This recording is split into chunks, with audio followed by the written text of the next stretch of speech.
I am an artist, and this is my voice, the voice of the pencil, its lilt, its pitch, its suave and silver argument, or the husky stuttering of its leaden dagger, a voice that, soundless, can be like tumult, or as faint as a whisper in the next room.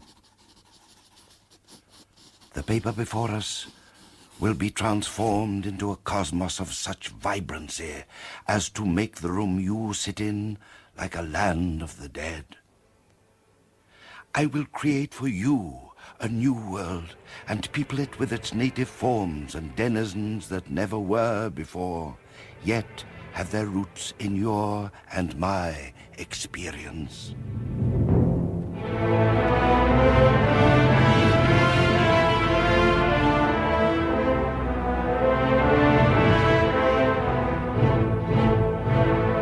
Titus Groan, the first of two plays based on the Gormenghast novels of Mervyn Peake, dramatized for radio by Brian Sibley.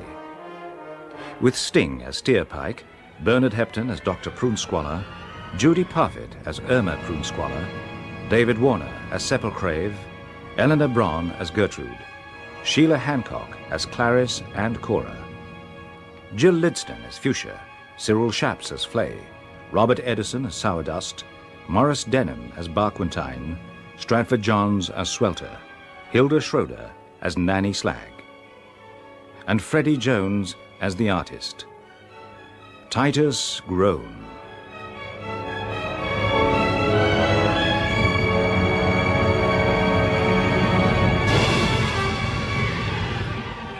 This is Gormenghast.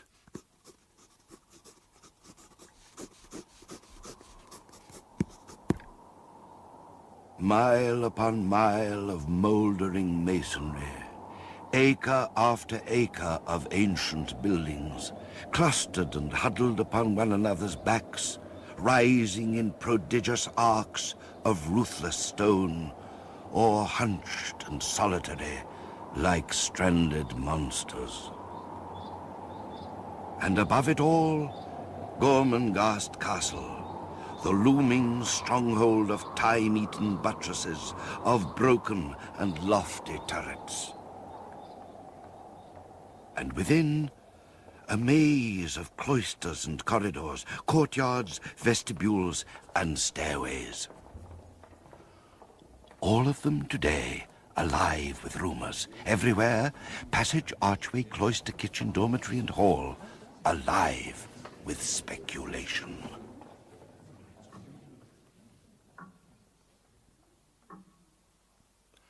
On the ceiling of the stone hall, cherubs pursue each other across a waste of flaking sky.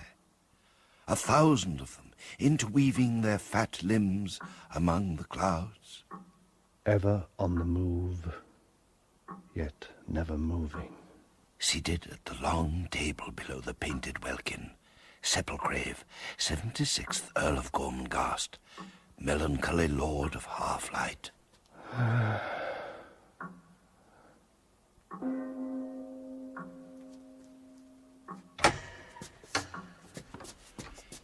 Enter Sourdust, arrayed in crimson sacking and with great books beneath his arm. I, Sourdust, Lord of the Library, proffer to your lordship the salutations of a dark morning. His face is made of brown paper that has been crunched by some savage hand before being smoothed out and spread over the tissues. His beard is tied in knots. Well? It is the 9th day of the month. The 9th. A heavy day, the 9th. Always a heavy day. Well? These, my lord, are the immemorial duties set down in the books of the lore of Groan for this day. First, is the biannual ritual of the armory cupboard, which you are required to open, and using the ceremonial dagger, you will scratch a half moon on the back of the door. Yes? Yes. It will be the 737th such moon. There is no world but here. Nothing that is not Gormenghast. And I am Gormenghast. The sacred rituals must daily be observed. Tradition must be maintained. Diagrams and cross-references must be followed. Routes to be taken, garments to be worn, gestures to be made that will bring us at 2:37 to the pool of carp. Have you heard, Sourdust? Have you heard about my son?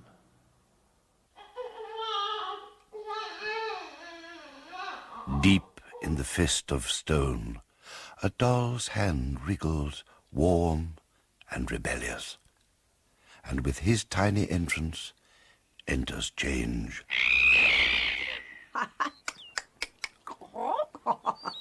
That's enough, that's enough. That's enough for you today, my dear. Gertrude, 76th Countess of Groan, in her bedchamber full of birds. The dark red, lustrous hair of her enormous head clustered in thick coils upon the pillows like burning snakes. Her eyes, the pale green that is common among cats. What a bunch of feathered wickedness. A magpie pecks intermittently at a heap of grain upon the palm of her hand. On her shoulder, a stone chat and a huge raven. On the bedrail, 2 starlings, a missel thrush, and a small owl. Come here and rub your beak along my arm. Who's that? It's me, my lady, Nanny Slag. I've brought his lordship for you to see. What for? He's just had his bath. Oh, you mean the new one, do you? Can I come in? Hurry up then, hurry up. Enter Nanny Slag, bearing in her arms the heir to the miles of rambling stone and mortar. Where's that doctor? Where's Prune Squalor? Oh, downstairs, taking punch in the cold room. Squalor! Squalor! Squalor!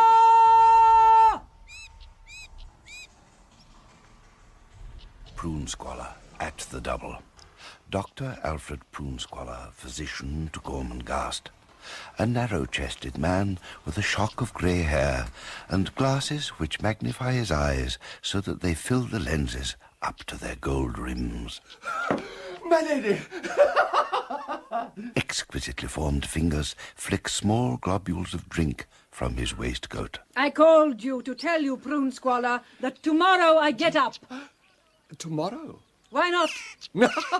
Most abnormal, most unusual, most unique, so very soon. Get out. My ladyship. Exit Prune Squalor. Isn't he sweet?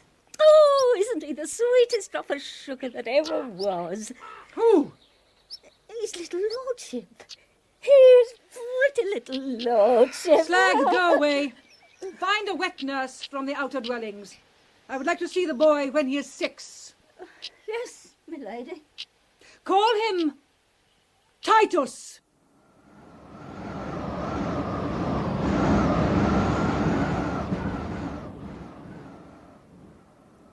Seven. Lady Fuchsia, daughter to the House of Groan. There's 7 of them. Fuchsia in her attic, clouded with moths, pollinated with dust, a warm, breathless, timeless region, a zone of moted half-light. 7. 7 clouds, Like naked cherubs. like sucking pigs, Plump, pink bodies. on a sky of slate. Why 7? 7 is for something. Oh. Suddenly noticing, far below, in one of the diminished quadrangles, kitchen servants, like ants. What are they doing? Something has happened. Something no one's told me of. Everything has changed. Everything's wrong. Everything. The great kitchen of Gormenghast. A steaming, airless concentration of ghastly heat. Fat, bubbling and stinking, burns in the great ovens. Acid flames leaping from the open doors into the clammy mist. Swelter. Close your ranks, my merry boys. Abiathar Swelter, chief chef to Gormenghast. Close your ranks, my belching angel. Balancing his huge body with difficulty upon a cask of wine. Come closer in, my ineffectual villain. Silence, my drippy little joints. Silence and listen to me. To me. Chief Chef of Gormenghast, man and boy, 40 years! There is only one of Swelter's boys who does not cheer. Listen, my flowers of flatulence, my gaseous buds, and I will lift my sweetest heart into the rafters and sing you a song. But what is this? Someone's missing from this creamy sea of faces. Where's Steerpike? There he is, sir! A high-shouldered boy with an expressionless mouth, but with eyes dark and hot with hatred. You wanted me? Oh, there you are, my rare-addled sunshine. I shall sing to you, Steerpike.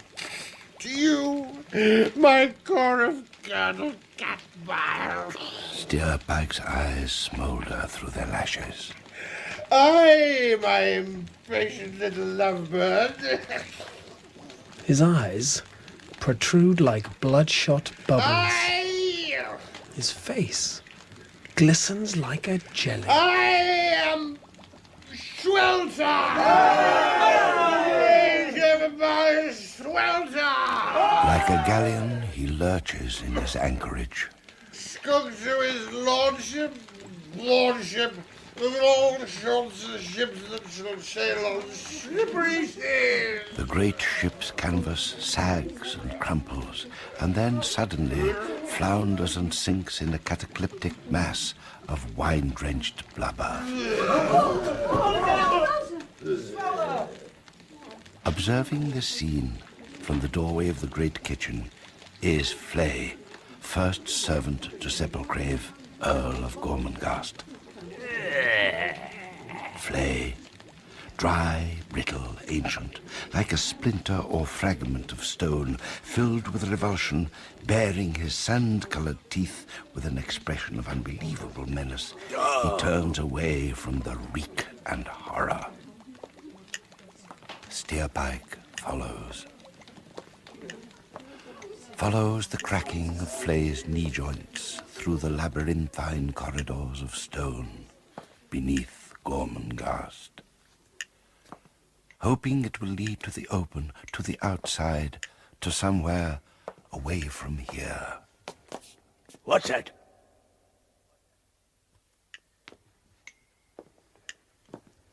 Hey?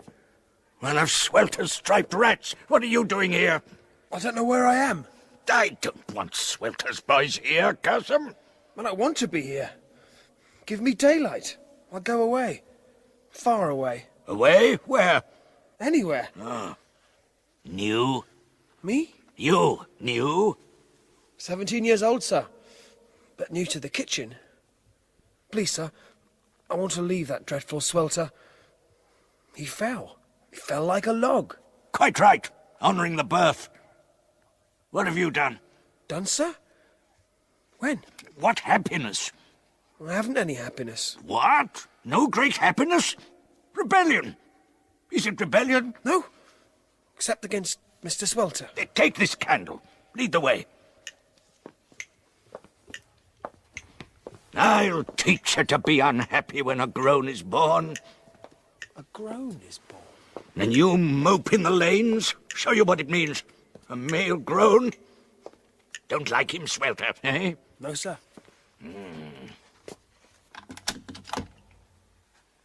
Here. Come here, you kitchen thing. Sir? Cat room. Come. A room filled with late sunbeams.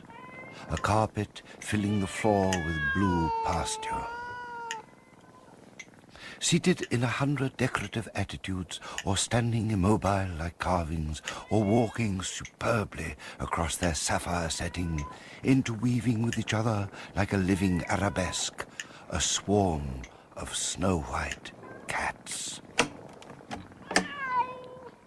Come. Climb, Swelter boy, climb. Name? My name? Your name, yes, your name. I know what my name is. Steerpike, sir. Whose cats are those, sir? Cats? The white cats. Who do they belong to? Milady's. All hers. Where does she live? Hold your tongue, you greasy fork. Talk too much. Come. At the top of the stairs, an octagonal room hung with full-length portraits in huge, dusty gold frames. Pushing one a little to one side, Frey reveals a small round hole in the panelling, a spy hole. Frey applies his eye to the hole. He observes. He observes what he expected to observe. 3 doors in a corridor. The central door stained black with an enormous white cat painted upon it. Here. Yes? Look. The boy looks. Cat door's hers. His eye glued to the spy hole, Steerpike observes. Prune Squalor? My lord? Well, Well, my lord? satisfactory, Prune Squalor. I am, my lord, exceptionally gratified. Exceptionally. Professionally, you mean, I imagine. Professionally, my lord, I am unspeakably satisfied. Technically? Technically, I am so satisfied as to be unbearable even to myself. Did you notice anything strange, unusual about him? Structurally, a sound child, sound as a bell. Tinkle, tinkle, structurally. Damn the structure! I am at a loss, my lord. His face. Did you or did you not think it was strange? Speaking professionally, I should say the face was irregular. You mean ugly? Let's say unnatural. What's the difference? Have you ever delivered a more hideous child? Be honest. Never, never. Never. And never such a boy with such extraordinary eyes. Eyes? What's wrong with my son's eyes? Why, my lord, they are violet. Steerpike at the spy hole still, observing. Fuchsia! Come here, girl, come here. Yes, Father? Fuchsia, her hair flapping like a pirate's flag. Where have you been? Why have you been hiding? Why? They said I've got a brother. Idiots! Idiots! I haven't, have I? Have I? A little brother, yes. A minute, infinitesimal, microscopic addition to the famous line. Oh, yes. Very much so. I don't believe it. Oh, I hate people. I hate them. I hate them. She is gone, but Steerpike has observed it. Suddenly, Back! Back, Swelter's boy, back! Back? Oh, not back to that loathsome chef. Not back to the kitchen. Too busy to have you here. He's ugly. Who? Hideous, they said. Who's hideous? The baby. The new baby. What's this? Lord Groan said so. The doctor said so. Hideous, they said. I'll tear your little ears off, you snippy thing. Come here. If I go back to Swelter, I'll tell him. All of them. What I've heard his lordship say, and then... Come here, or I'll break your bones! In there, you kitchen rat! I'll fix you!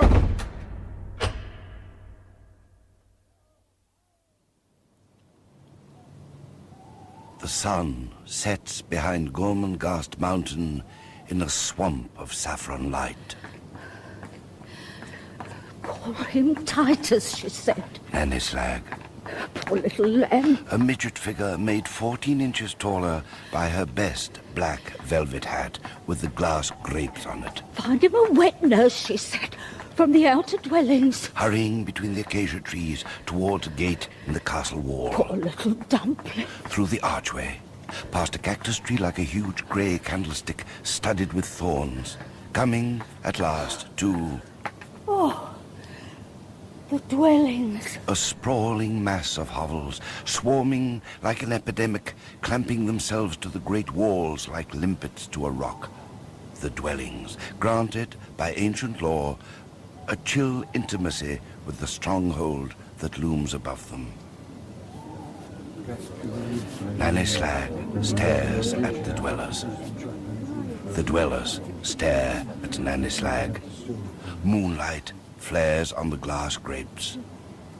I have come to tell you a wonderful thing. You will be very proud, I am quite sure. Adjusting her hat. We are all proud, all of us. A new little groom has been born. A little boy of the blood. I am in charge, of course, and I want a wet nurse for him at once. I must have one at once to come back with me. There now. The men form a large circle. And chant 77 times. A young woman approaches Nanny Slag. I will come. She is perhaps 20, but her beauty has already begun to disintegrate, as it does with all the dwellers once they have reached maturity. I lost my baby a few days ago. He lived but an hour or two. I will come. Very well. Come along then.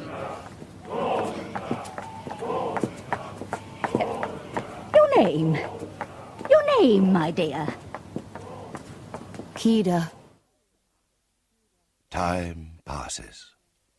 With an insidious seepage, news percolates through Gormenghast, reaching, at last, the southern wing and the rooms of their ladyships, Cora and Clarice. After all, who are we? Sisters of Sepulcrave, Earl of Groan. Who are we?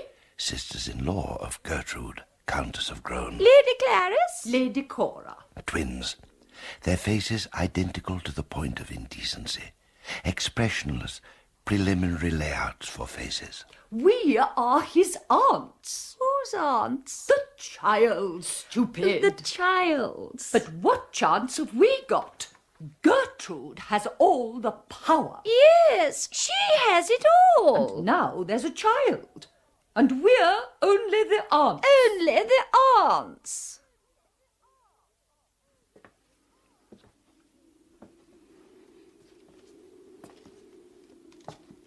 In his cell-like room, Steerpike paces away the days. One thought only in his mind. Escape.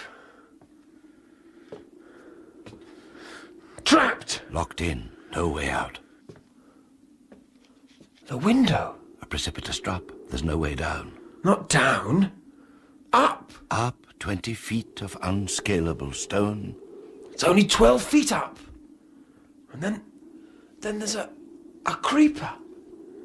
Hanging down. A half-dead, hairy arm that will not bear your weight. It's the only way. I must escape. Standing on the lintel of the window, Steerpike begins the ascent. Up. Fingers find a cranny. He pulls himself up. A crevice here, A toehold there. Another inch higher. Up! Above, the swaying wall. Below, the sickening drop. Grab, clutch, hold. Up! Reach, stretch, grip. Up! Slip, scramble, cling. Up! Sweat runs, blood drips, bones ache. Got it! The thick, brittle, hairy creeper arm, swaying out from the wall into space. Feet on stone, hand over hand. Up! Tearing nails, grazing flesh. The rusted gutter grasped. The empty world of rooftops reached.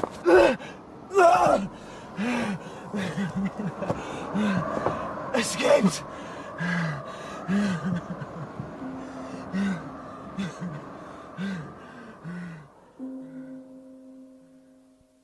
Below in the castle, preparations are being made. Preparations for ceremonial. The christening room, cool and peaceful and unperturbed, waits. With space and dignity, it awaits the entrance of the characters. The first arrival. Flay. A heavy chain of brass around his vulture neck, giving unexpected elegance to his long, black, moth-eaten suit. Good. In one hand he balances, on a tray, a bowl of water. Watch your feet, my little rat eyes. Swelter. Well, may I be boiled to a frazzle if it isn't Mr. Flea. Little billows of flesh running swiftly here and there across his face. Advance, and make it sprightly. Advance 3 kitchen boys carrying trays stacked with delicacies. Have you met this extremely thin gentleman, my little fly-blown chops? Allow me to introduce you. This, my tiny cheese pairings, is Mr. Flea. How dare you? How dare I what, Mr. Flea? My name is Flay. And how dare you introduce me, the first servant of the House of Groan, to your 10-a-penny kitchen boys? Oh, my adorable lights and liver, I have offended Mr. Flea. You disgusting bag of lard. Pulling his brass chain over his head. You bin of pig swill. Slashing the heavy links across the face of the chef. What is this? Sourdust, lord of the library, keeper of the tomes. There should be order here. Rituals are to be observed. And ritual must never be delayed. Their feud will have to wait, for the observers of the ritual are gathering already, and the christening must proceed. All are gathered, save only him for whom this gathering is gathered. Twisting his black and white beard into inextricable knots. Stones have their voices, voices that grind at night from lungs of granite, voices that he shall hear when his ear is tuned to Gormenghast, whose voice is endlessness of endlessness. How much more is there? The ancient word is complete, your ladyship. What now? His lordship must call for his son. Sepulchrave.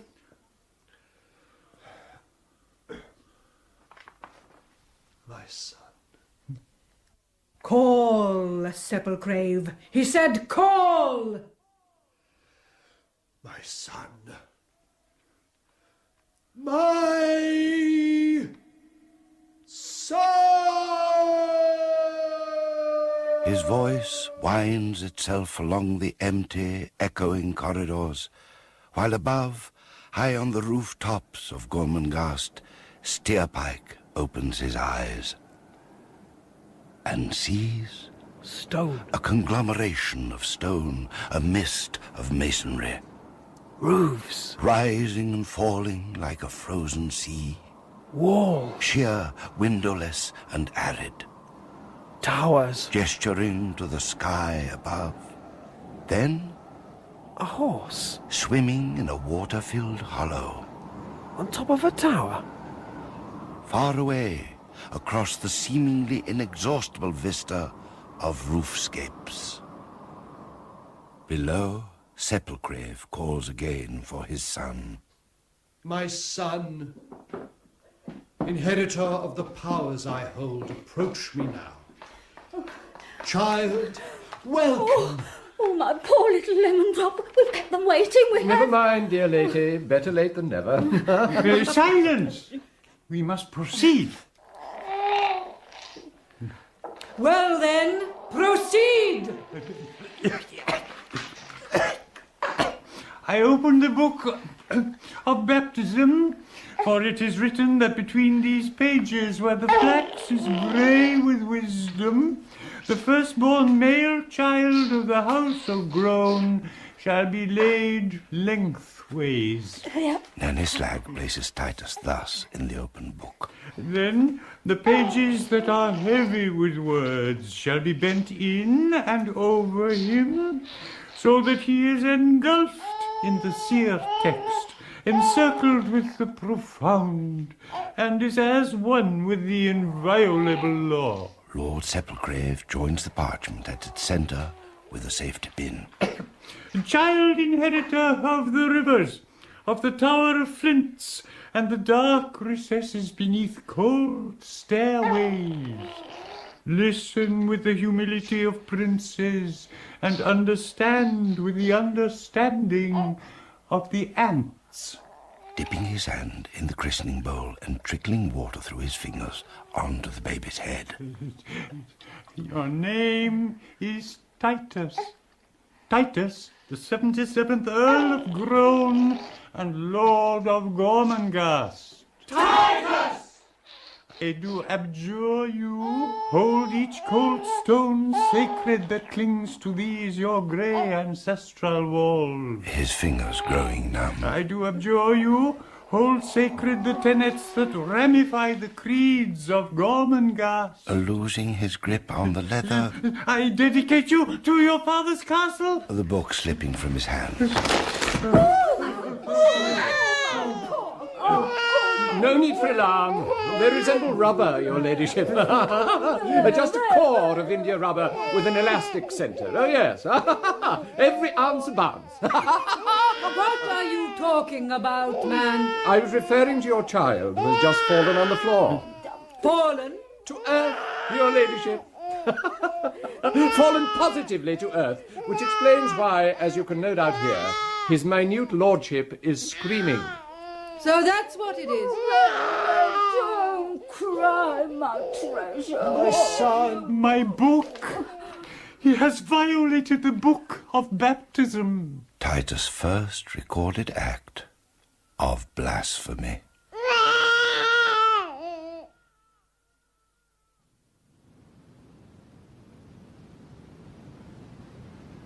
Fuchsia's attic. A strange cavern of furniture, boxes, toys, pictures, armor, flags, and relics of every kind. Fuchsia threads her way among her treasures. She stops suddenly. Prostrate on the floor is the motionless figure of a boy. What are you doing here? In my attic? This is my room. My room. Lady Fuchsia. Go away. Go away from my room. I hate you. I hate you for coming here. No one has ever been here. Today, I saw a great pavement among the clouds, made of grey stones, bigger than a meadow. What do you want? I saw a horse swimming in the top of a tower, and colonies of basking lizards. Who are you? My name is Steerpike. I've climbed here from below. Climbed here? I come for sanctuary. I'm a rebel. I'm at your service as a dreamer and a man of action. I've climbed for hours, and I'm hungry, Thirsty. Go. Go away from me. Where can I go to? Hide me tonight, Lady Fuchsia. And introduce me, if you will, to someone who can employ me. All I want is one interview. My brains will do the rest. Well, well, well, well. Prune Squalor, flicking a hair from the sleeve of his coat and flashing his teeth. So you have brought a friend with you, my dear little ladyship. At your service, sir. He's come because he wants to work. Indeed. I have always been fascinated by those who want to work. Most absorbing and uncanny. But what are you? Beneath your fetid jacket, what are you? Are you a problem case, my dear boy? Or are you a clear-cut young gentleman with no ideas at all? I'm neither, sir. I've plenty of ideas, though, at the moment. Plenty of problems, too. Is that so? Is that so? How very unique, Master. His name is Steerpike, Dr. Prune. Is it now? Yes, sir. Steerpike. Steerpike of the many problems. And what, my young stripling, are your problems? Oh, they're varied, sir. The most immediate is to impress you with my potentiality. Is it? Yes. To be able to make such an unorthodox remark is in itself a sign of some originality. Your young friend interests me, Fuchsia. I'm 17, sir. Indeed. 17. Yet do I sound like 17, sir? Do I act like 17? Indeed not, dear boy. Indeed not. You see, sir, I'm clever enough to know that I'm clever. Well, well, well, well. By all that's intriguing, this is really the quintessential. What a very rare frenzy indeed.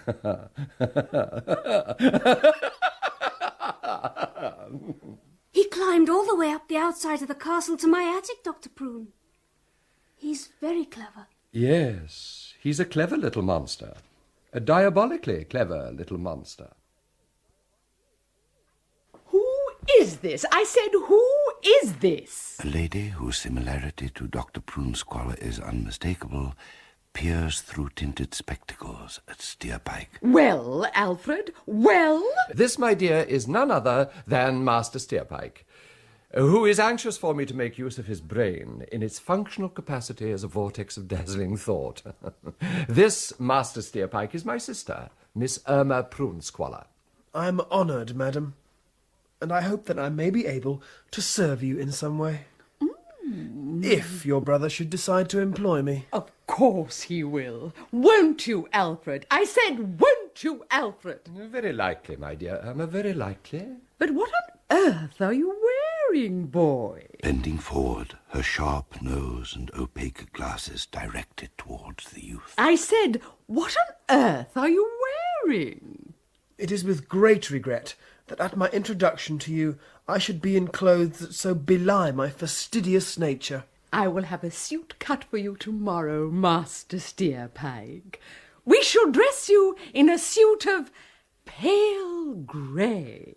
You do me too much honour, Miss Prune Squalor. Alfred, did you hear me? I said we will dress him in grey. Who, blood of my blood? Who is to be apparisoned in the hue of doves? Who? How can you say who? This youth, Alfred, this youth whom you are employing. I am confident that I shall give satisfaction, dear lady. I will show you to your room. I will have you called in the morning, after which I will instruct you in your duties. Do you hear me? Do you hear me? With great pleasure, madam. In his new room, Steerpike stands at the open window and observes the mountainous outline of Gormenghast Castle rising darkly into the night. The cool air fans his protruding forehead. His face remains like a mask, but deep down in his stomach, he grins.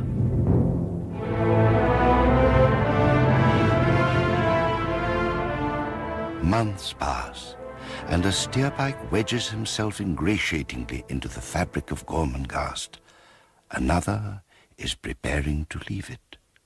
Oh, No, no, Kida, you mustn't. Oh, you mustn't go. Oh, Kida, you know how old I am. Oh, you can't go, you can't. I must. I must return to my home. Titus is strong and well, and he will be able to do without me. Why? Why? When I came to the castle with you on that first evening, I was troubled. I had need of refuge. Refuge? What are you saying? What do you mean? My husband had died. They buried him in the Valley of the Graves. 2 men carried his body for me, strong, young men.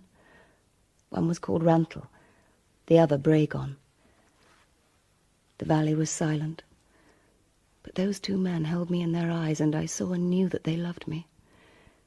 My husband's child was born soon after, but it did not live.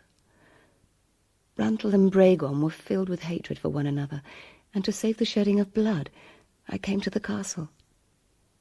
Now I'm going to return to them. My beauty will soon leave me, and peace will come. But before that, I must have love.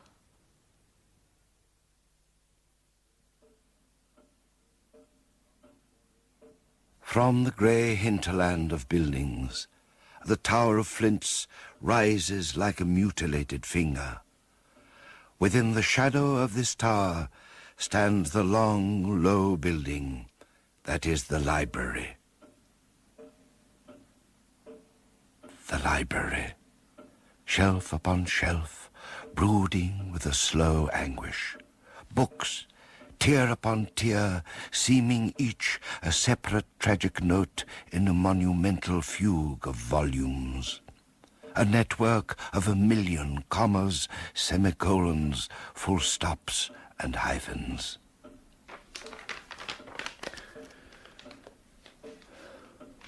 When, through a blood-dark dawn, a man with antlers cried, and throughout the day the echoes suffered, his agony and died in the evening air. I was not there. Sepulchrave, his dejection infecting the air and diffusing its illness upon every side. I was not there.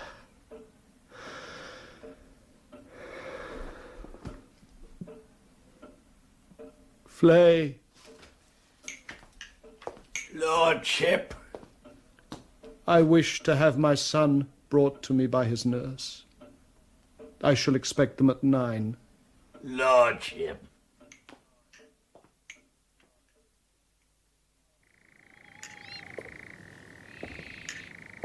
Why now? Had the summer to see his son.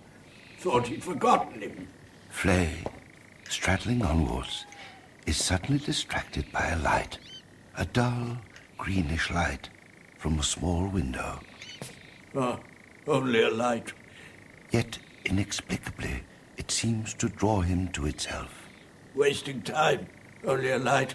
Then, climbing up onto a cask, and lifting himself up to see in at the window, and seeing what he has by some prophetic qualm known all along it was his destiny to see. Swelter. Swelter bathed in the nauseous light of a lamp, hanging enclosed in a bowl of lime green glass. Swelter. Swelter bent over a grindstone, Sharpening something. sharpening a large 2-handed cleaver.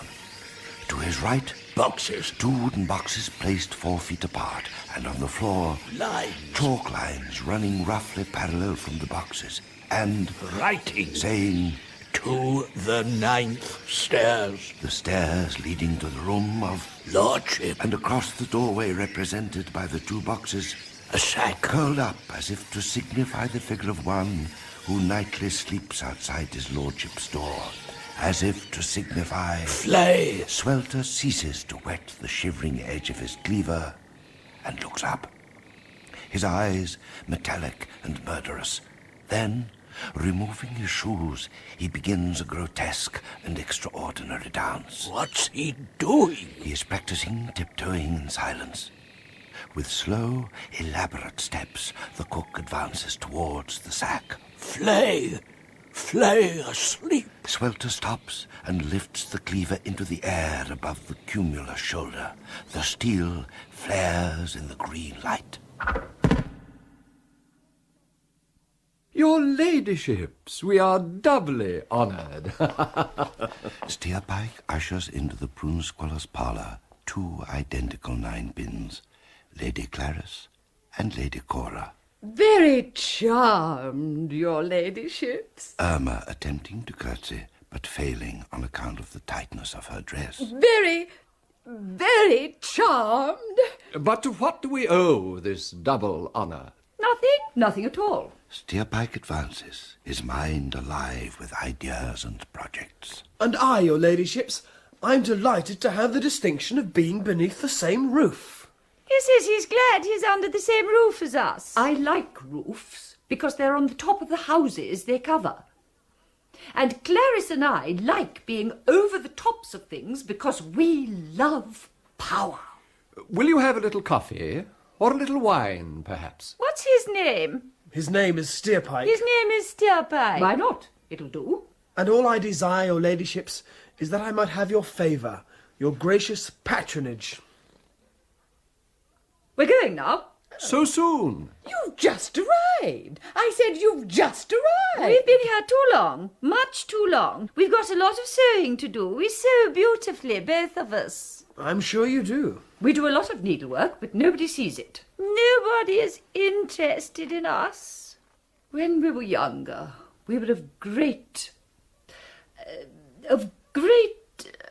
consequence. Yes, that's exactly what it was that we were. Sepulchrave thinks he's so wise, but he's no cleverer than we are. Nor is Gertrude. Everyone knows that, your ladyships. Winking at Prune Squalor. But now you must let me escort you to your rooms.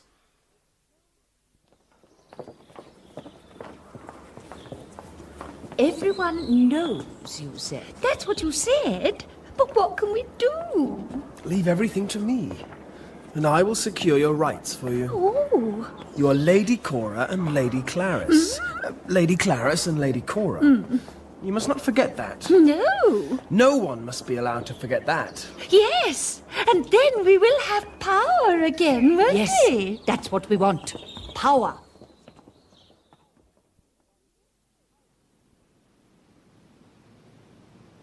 The air is bitterly cold now. The tower of flints rises like a black ruler against a sky crowded with stars. Steerpike, shaping schemes and designs in his mind, is returning to the Prune Squalors. This way. Mustn't be late. Hello? What's this? There, my own. It won't be long, my little lordship, dear. Interesting. Lordships, flays and slags. I must investigate.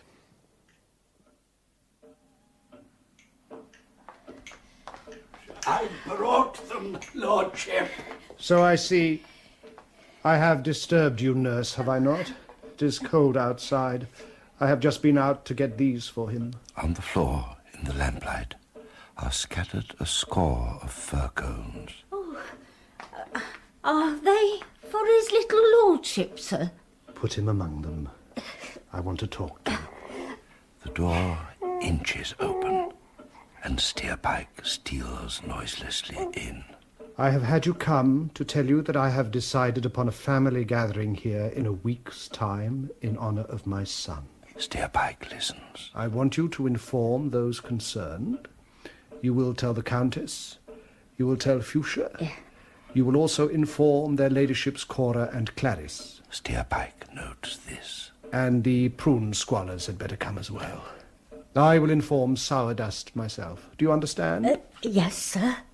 I will tell them, sir. Steerpike, deep in thought, silently creeps from the shadows and out into the night. In one of the sparse mud dwellings outside the walls of Gormenghast, a pair of lovers embrace. Kida, You have come back. And you've come to me, not to Bragon. Yes, Randall. I have come back to you. You're crying.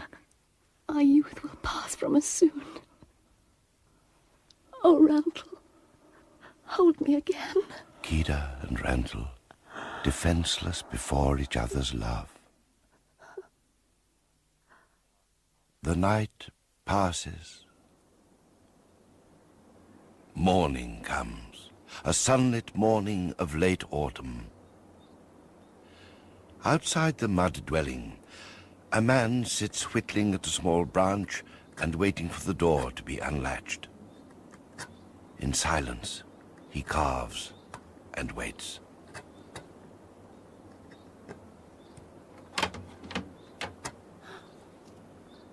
Bragon, how long have you been here? Not long. Why did you come? To see you. Are you happy, Kida? Yes. Do you love Randall? I do not know, Bragon. I cannot tell whether I love him or whether it is the world I love so much. Oh, Bragon, I do not know. If I love Randall, then I love you also. Kida. Do you remember the grass hollow, where the twisted woods descend? Yes, I remember. I'll meet you there. Tonight. No, Bragon, you'll meet me there. And you'll bring a knife. For I have one that is sharp and will be sharper by this evening. Randall, no! Bragon! He's right. I shall meet him at sunset. One of us will come back to you. No!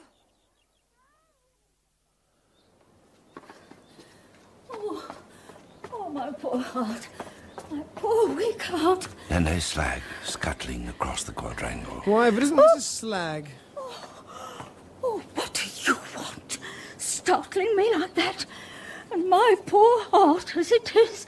My dear lady, it's only I, Steerpike. Steerpike, an elegant sword stick under his arm, and a gold chain about his neck. Jumping out on me? It's not fair. I saw you were bound on an errand of some kind, and I wondered if I could assist in any way. No, thank you, young man. I am taking a message from his lordship to Lady Clarice and Lady Cora. But it's such a long way to their apartment, and I will be passing their rooms. Couldn't I, as a trusted associate of Dr. Prunesqualler, carry it for you? Well, yes, I suppose so. But it's very important. You mustn't let me down. Of course not. Of course not. Your ladyships, I wish to ask you a question. Their twin heads are thrust forward in anticipation, as though they were peering out of a window. Who has undisputed control over Gormenghast, but allows the great traditions of the castle to drift, forgetting that even his own sisters are of his blood and lineage, and are entitled to homage, and, shall I say it? Yes, to adulation too. Who is that man? Gertrude! Come, come. Who is it who forgets even his own sisters? Sepulchrave. Sepulchrave! Yes, Lord Sepulchrave. It is a fact that it is your selfish brother who is responsible for the injustice you suffer. What shall we do? Tell us, tell us! In all battles, whether of wits or of war, the first thing to do is to take the initiative and to strike hard. Yes. But one must choose where to strike. Now tell me, dear ladies, what is your brother's main interest? Is it not literature? Is he not a great lover of books? He's very clever, but he reads it all in books. Exactly. Then if he lost all his books, he'd be all but defeated. If the centre of his life were destroyed, he'd be but a shell. As I see it, your ladyships, it is at his library that our first thrust must be directed. Don't you agree? We agree? Yes, we agree. Outside, the moon slides inexorably towards its zenith. The roof of the twisted woods reflects the staring circle in a phosphorescent network of branches. Rantel approaches the hollow, his head and body a mosaic of black and ghastly silver. He stands as if sculpted in the moonlight.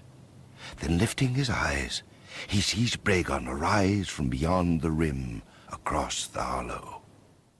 Do you mind if I smoke my pipe, your ladyships? Thank you. Now, how are we to dispose of your brother's books? Burn them! What could we burn them with? Fire! Yes. Yes, that is a possibility. But we oughtn't to burn down Sepulchre's library, ought Lady we? Cora, sometimes one has to do things which are unpalatable, especially since a new scandal has come to my ears. What? What is it? The fact that you're not being asked to the great gathering which your brother is calling. Everyone of importance is going. Even the prune squallers are going. What? Everyone, that is, except yourselves. Does that not anger you? Yes! Yes. Shall we then take steps towards justice? Yes or no, ladies? Yes or no? Yes! Burn, burn, burn, burn, burn, burn, burn. Keda's lovers descend together, and stripping themselves naked, they turn to face one another, easing their fingers around the bone hilts of their blades, which dance in the moonlight like splinters of glass. Sit down! Both of you, sit down! Oh. In 6 days' time, your ladyships, on the evening before the great gathering to which you've not been invited, the library will be empty, and you may burn it to the ground. Then we'll have power. Won't we? Yes. Then you'll have power, your ladyships.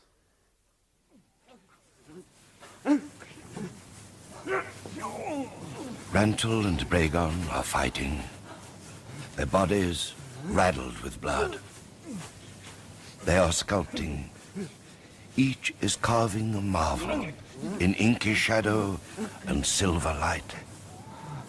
Suddenly, Keda is standing on the brow of the slope. Bragon sees her. With a flash of strength, he whirls Rantel's daggered hand away and plunges his knife into the shadowy breast. His foe sinks to the ground. Bragon, I love you more than all things. He does not turn to Keda. He stands motionless, while Rantel, raising himself upon his arm, gropes for his dagger and, summoning the last of his strength, sends it running through the air. Bragon, the bone hilt at his gullet, falls lifeless across the body of his destroyer.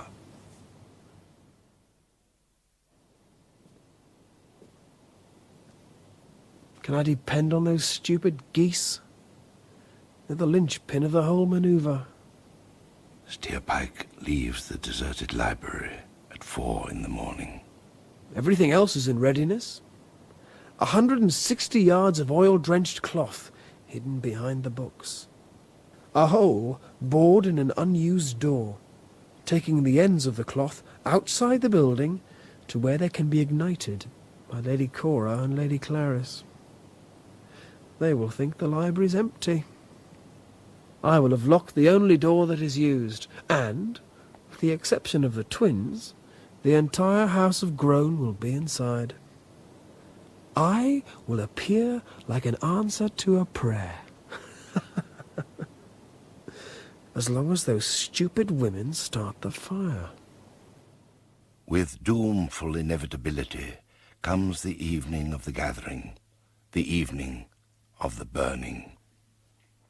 We are gathered together in this ancient library at the instigation of Sepulchre, 76th Earl to the House of Gormenghast. Sawdust, fingering a running bowline in his beard.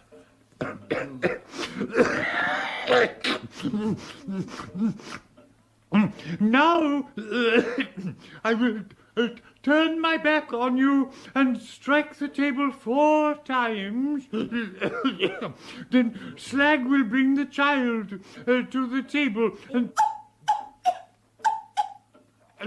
and Lord Sepulcrave will graciously advance following his menial, and on arriving at a point immediately behind me will touch the back of my neck with the forefinger of his left hand. At this signal, I and Slag will retire. Slag. What's the matter? Matter, as far as I can bear to judge at this very, very short notice, your ladyship. It is a case of thickening atmosphere. It's smoke! Haven't you ever smelt smoke before? Many and many a time, your ladyship. But never, if I may say so, never in here. There never is smoke in here. Flay! Lordship, open the door! Yes, Lordship. Lord Sepulcrave will then pass behind the table. My very dear good Mrs. Slag, please convey his minute lordship to the door that for some reason that is too subtle for me to appreciate remains shut. The door has been locked from the outside. Oh no!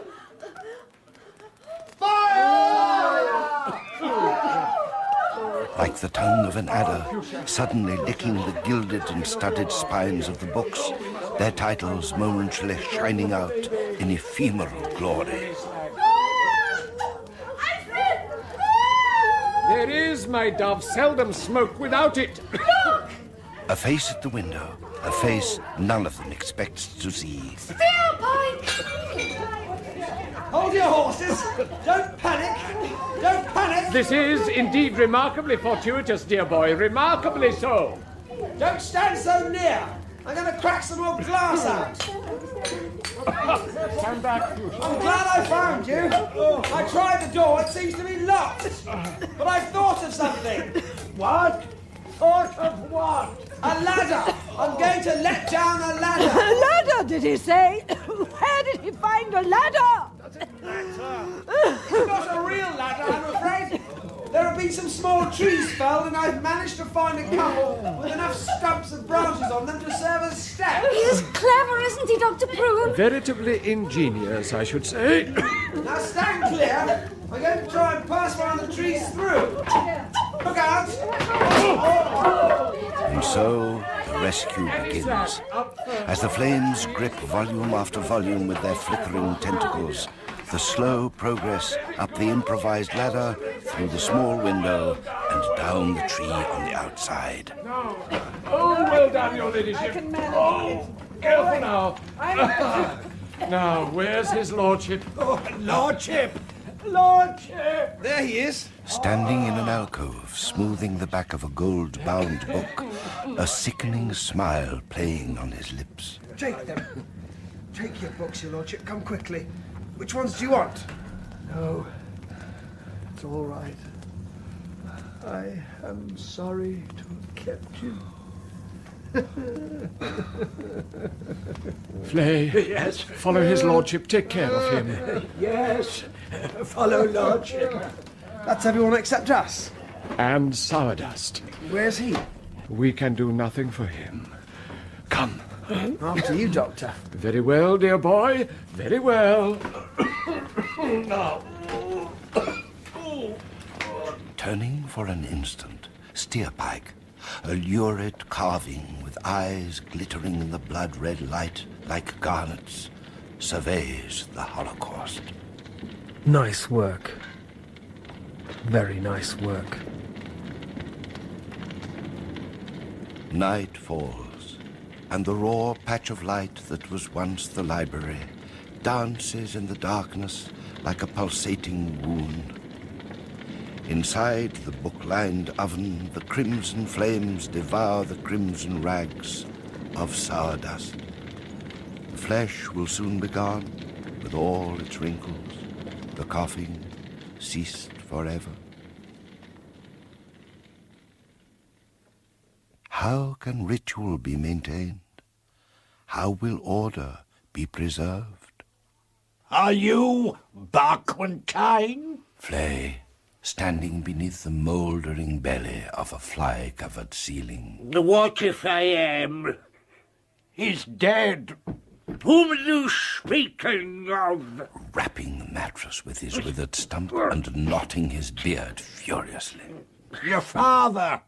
Sour dust. How? Burned in the library yesterday. Only bones left. Details. Foraging in the darkness for his crutch and struggling onto his withered leg. I will take you to his lordship. You know your duties? Of course I know my duties, you bladderhead. What do you think I've been studying these last 54 years? Barquentine, the new lord of ritual, appearing like a well-versed actor on the mouldering stage. The slow drama of Gormenghast continues among the shadows.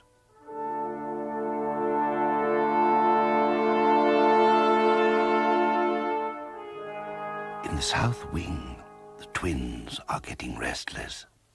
He promised us power. He promised. That's why we did it. He made us do it. He made us burn dear Sepulchre's books. Dear Sepulchre's books.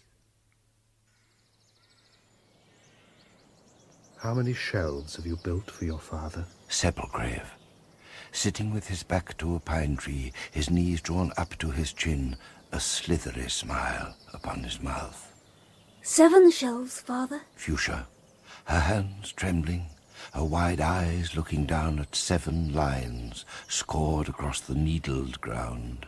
That's it, that's it. Now we have space for the Sonian poets. Have you the books ready, little daughter? Yes, Father. Turning to a heap of fir cones she has gathered. The silence of the high pines drugs the air. Sepulchre places a fir cone at the end of one of the lines. Fuchsia. Yes? Do I know you, Fuchsia? Do I know you? I suppose we don't know each other very much, Father. Ah! What is it?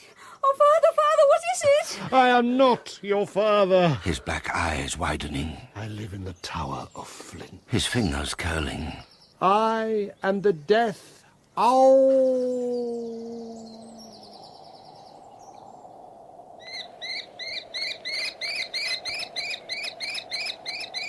A kestrel hangs in the sky. Kida, her mind in a fever, walks among the mud dwellings. Your life is over. Your lovers are dead. Only Ranthel's child to be born, and then you will know what to do.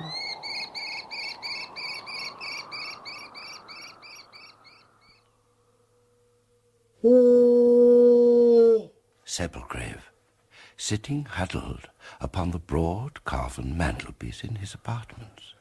Your lordship. Swelter, oozing in a uniform of virgin silk. Chef, how many mice have you trapped in the kitchen today? Answer me. All the traps were full of mice, your lordship. Then bring me one. Bring me a plump one, immediately. Silent with incredulity, Swelter insinuates his white mass from the room. Mr. Flay! Lordship! Some twigs, at once. Twigs of all sizes, do you understand? Flay looks up at his master. He can recognize no expression. The mouth might as well not be there. The fine aquiline nose appears more forceful, and the saucer-like shape of the eyes hold within either sky a vacant moon. Hold him, Steerpike. Yes, Doctor. Oh, The doctor flicks a slim needle into his lordship's wrist. I can't keep pumping hydrophon Doramis chromatica of ash into him every 5 hours or so. Soon he'll need it even more frequently than that. The fingers uncurl. The claws are gone. That was quick work, Doctor. What happens next? His lordship must continue with his duties. Order in all things, eh? Yes, indeed. Fetch me Flay. We must get his lordship dressed. Quickly now, quickly. The cat room, carpeted with blue sky, clouded with white purring fur. And how's Flay? What do you want? The Earl wants you. Then, suddenly forcing his eyes open with the forefinger and thumb of either hand. What? This is a mistake. One of Steerpike's rare mistakes. How dare you! Filled with wrath at this insult to his master, Flay plucks a cat by its head from the snowy hill upon a divan and hurls it at his tormentor. How dare you! The living missile reaches out one of its white legs and rips a crimson wedge from Steerpike's cheek immediately below the right eye. Cats swarm the walls and furniture, leaping and circling in a white maelstrom. Fool! Gertrude, moving through the blizzard of cats to Flay. Crude fool! Ladyship! I have finished with you, Flay! The stones have finished with you! You are banished, exiled! Your long bones sicken me! You have 1 week to leave Gormenghast!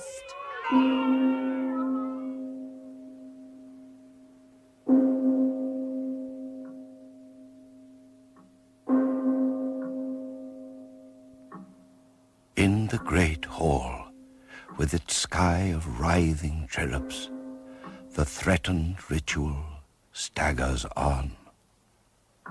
Lord Sepulchrave and his family sit silently at breakfast. His thoughts are as fragmentary as the flaking ceiling. Soft plumes deaden all my thoughts in a shroud of numberless feathers.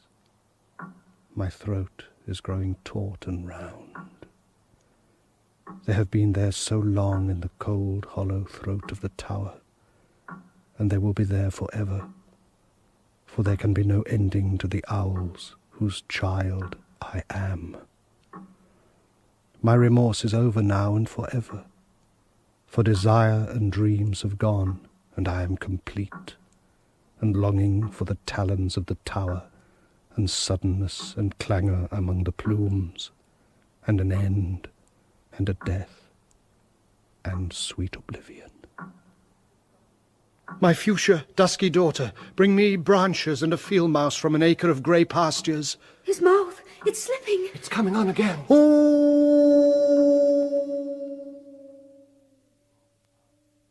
Gormenghast lies inert. Its masonry sweats. It is horribly silent. There is a sickness in the atmosphere. I want my power. You promised me. I want mine now. So do I. I thought I had explained it to you. Do you want your glory ruined by makeshift arrangements? Do you want to be the laughing stock of the castle all over again because you're too impatient? No. Midnight. Of a sudden, the cumulus heavens are rent asunder.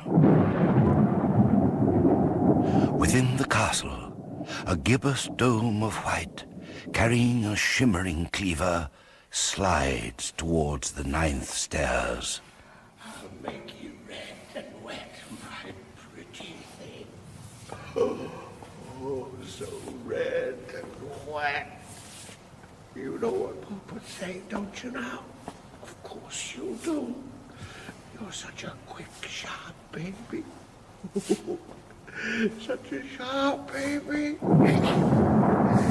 Swelter continues his porridge-like paces along the corridor, towards the door of Sepulchrave's room, where he supposes his enemy lies asleep. A few feet from the door he stops and prods slowly forward with the cleaver until it touches the panels of the door. He takes a soft pace backwards, then raises the double-handed cleaver and brings it down like a guillotine.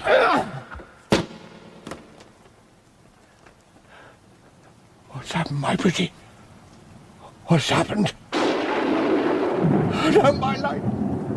No, flee! Wiping his hands across his thighs, he wrenches the cleaver from the floorboards. Then, turning,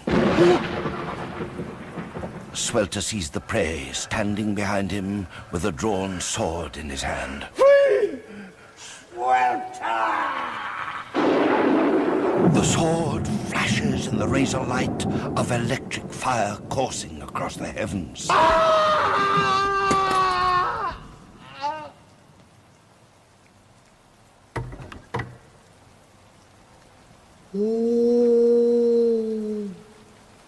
Sepulchrave, moving silently, like a symbol of sorrow. Mr. Flay, Lordship. do you think they will enjoy him? We can but proffer the body. That is the least we can do. Proffer to whom, Lordship?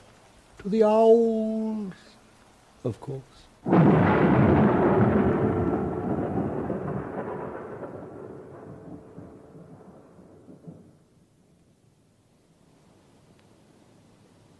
The rain has ceased. Moonlight, like a hoarfrost, is on the tower of flints. Upon the ground are scattered a few fir cones, like ivory carvings. What was once Swelter glistens. This is my hour, Mr. Flay. You must go from here. You must go away. This is the hour of my reincarnation. I must be alone with him. That you killed him is your glory. That I can take him to them is mine. Lordship. Goodbye. My life is beginning. Goodbye. Goodbye. Goodbye. He is gone, dragging the glistening thing into the time-eaten opening at the base of the tower.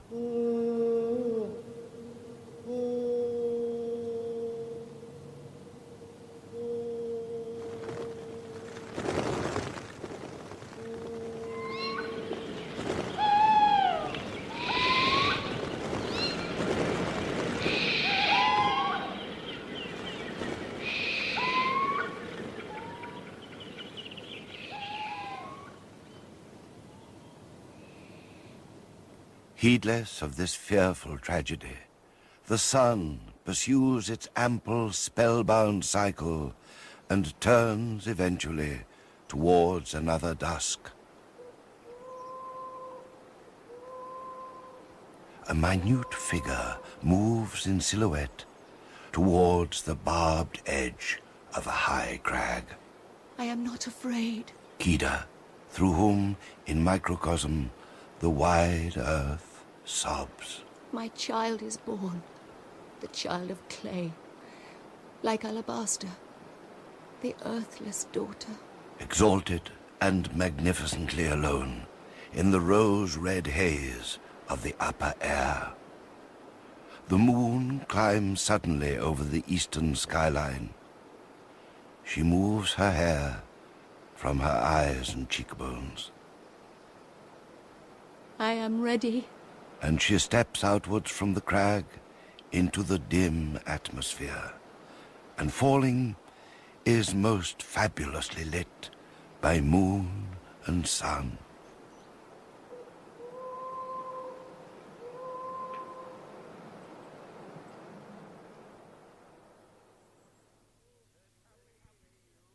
Come here, you. In the room of documents, Barquentine, all wrinkled flesh, withered limbs, and wretched rags. Come here, you bastard whelp of a whorehatch. You required something, sir? What are these books, boy? Belabouring a pile of dusty volumes with his crutch. They are the law. By the brain powers, it's the truth. And what is the law? Answer me, curse you. Destiny, sir. Destiny. Ferret, your answer's good.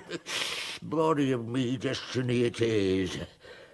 What is your bastard name, child? Steerpike, sir. Age? 17. Bloody wrinkles. Well, see here, Steerpike, there is work to do. The Lord Titus must be proclaimed the rightful Earl of Gormenghast.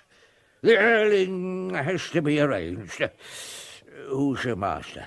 I have no immediate master, sir.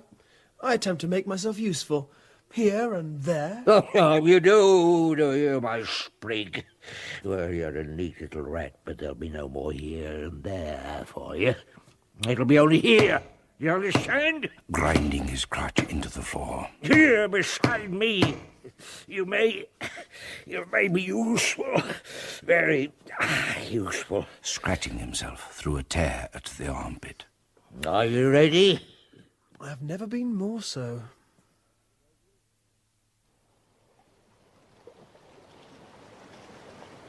By Gormenghast Lake, little gusts of fresh white air blow fitfully through the high trees, dense with sterile heat.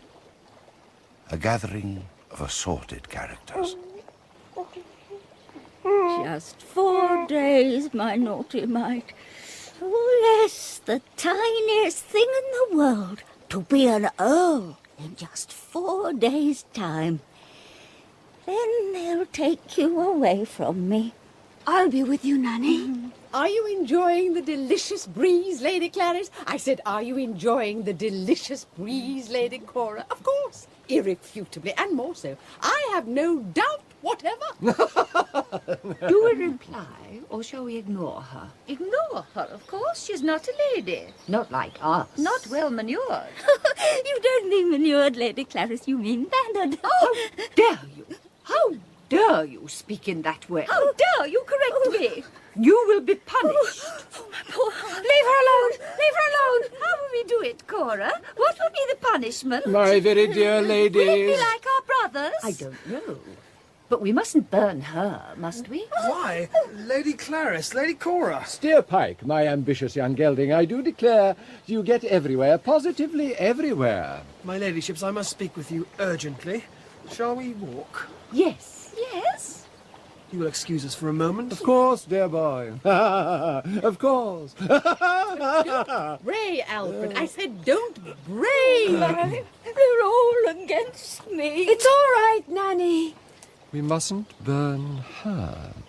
What did they mean, Dr. Prune? I do not know, Gypsy, but I begin to find in our enigmatic young friend Steerpike less and less amusement and more sense of... Sense of what, Doctor? Evil, do I mean? Nonsense, Alfred. I said nonsense.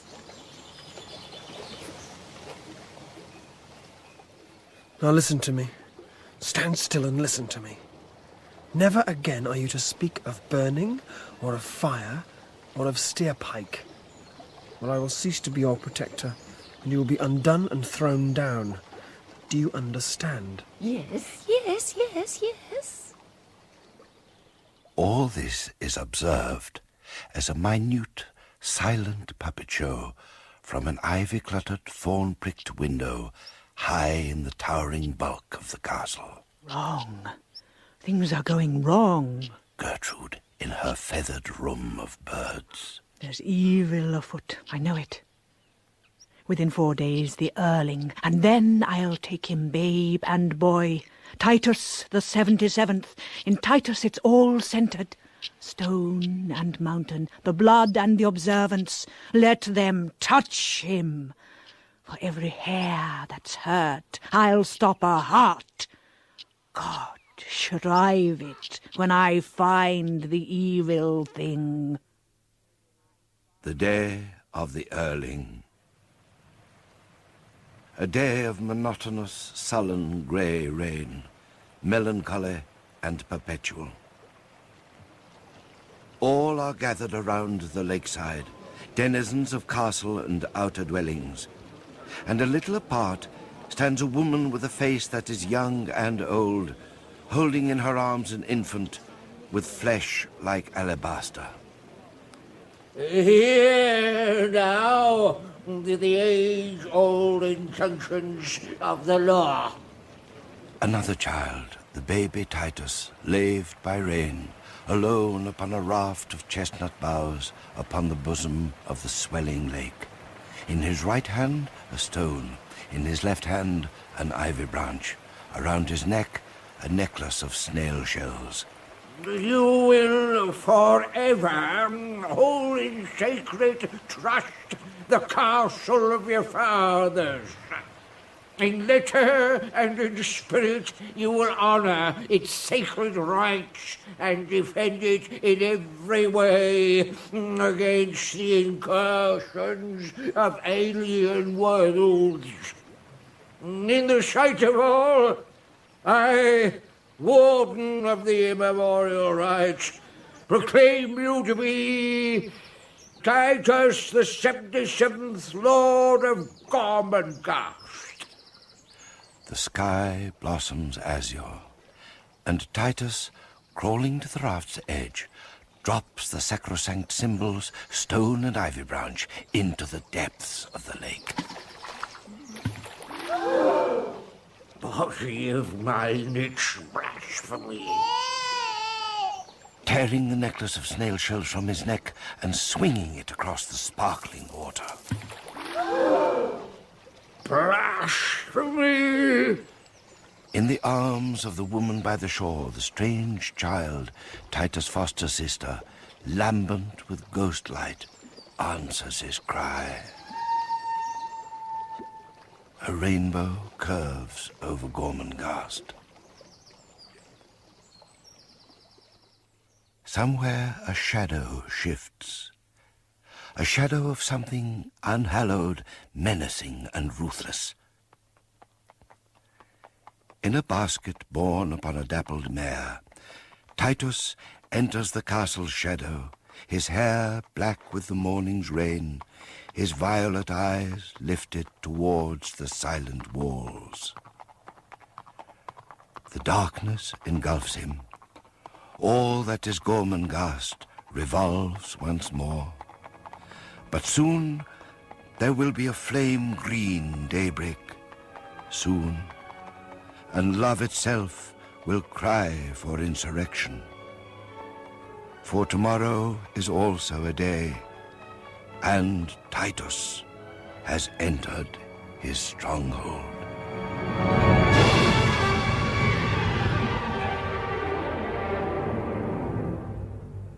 Titus Groan, the first of two plays based on the Gormenghast novels of Mervyn Peake, was dramatized for radio by Brian Sibley. Steerpike was played by Sting, Dr. Prunesqualler, Bernard Hepton, Irma Prunesqualler, Judy Parfitt, Sepulcrave, David Warner, Gertrude, Eleanor Bron, Clarice and Cora, Sheila Hancock.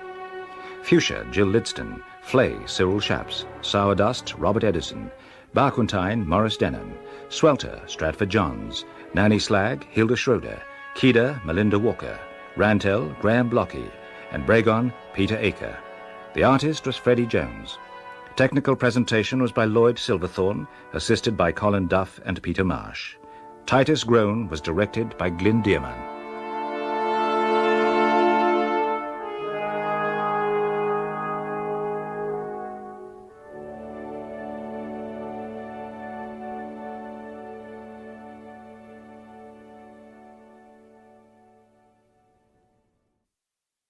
For the pianist, his keyboard. For the writer, his vocabulary. For the draftsman, his pencil. To draw is to make marks, marks that are the equivalent of a sense of discovery, enabling a man to stand upon an empty stage and cry his ghostly manifesto.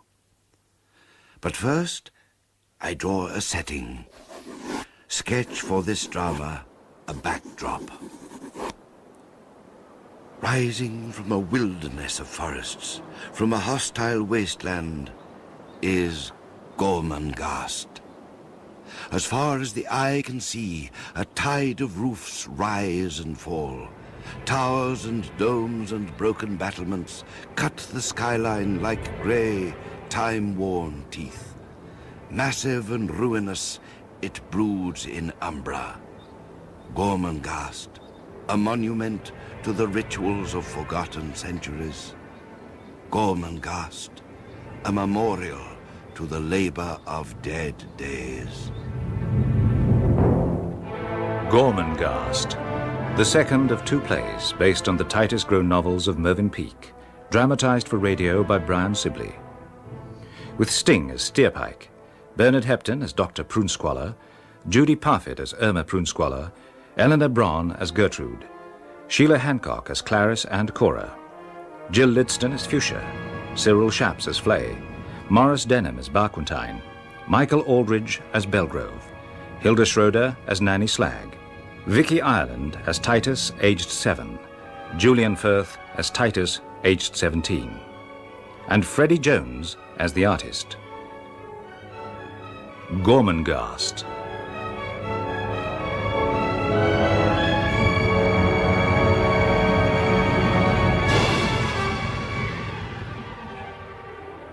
So the paper stage is set, lies bare for all to take, to strut, to mime upon, to creep or float across, the spangled somersault, the dove-grey dawdle. First upon this stage, a small grey horse careering down endless corridors of echoing stone. Upon its back, Titus. Faster! Faster! Faster! Titus Groan, 77th Lord of Gormenghast. Titus is 7, suckled on shadows, weaned on webs of ritual. Titus, heir to a crumbling summit, to a sea of nettles, to an empire of red rust, to ancient laws written in an alphabet of arch and isle. Wherever he rides, ghosts are disturbed and ripples widen in dark rings over goose-flesh waters. Who are these ghosts? His father, Sepulcrave, gone mad, devoured by owls. Sourdust, lord of ritual, burnt to ashes in the library. Swelter, chief chef of Gormenghast, killed like a pig on a stick by Flay, first servant to the House of Groan, now banished to the wilderness beyond the castle's walls. And gentle Kida, Titus' foster mother, loved and loveless, who bore a child and stepped from a precipice into a great well of twilight air. These are the ghosts of Gormenghast, the lost characters. Of a sudden, upon one of the turrets, an insubstantial form, ephemeral yet overcharged with life.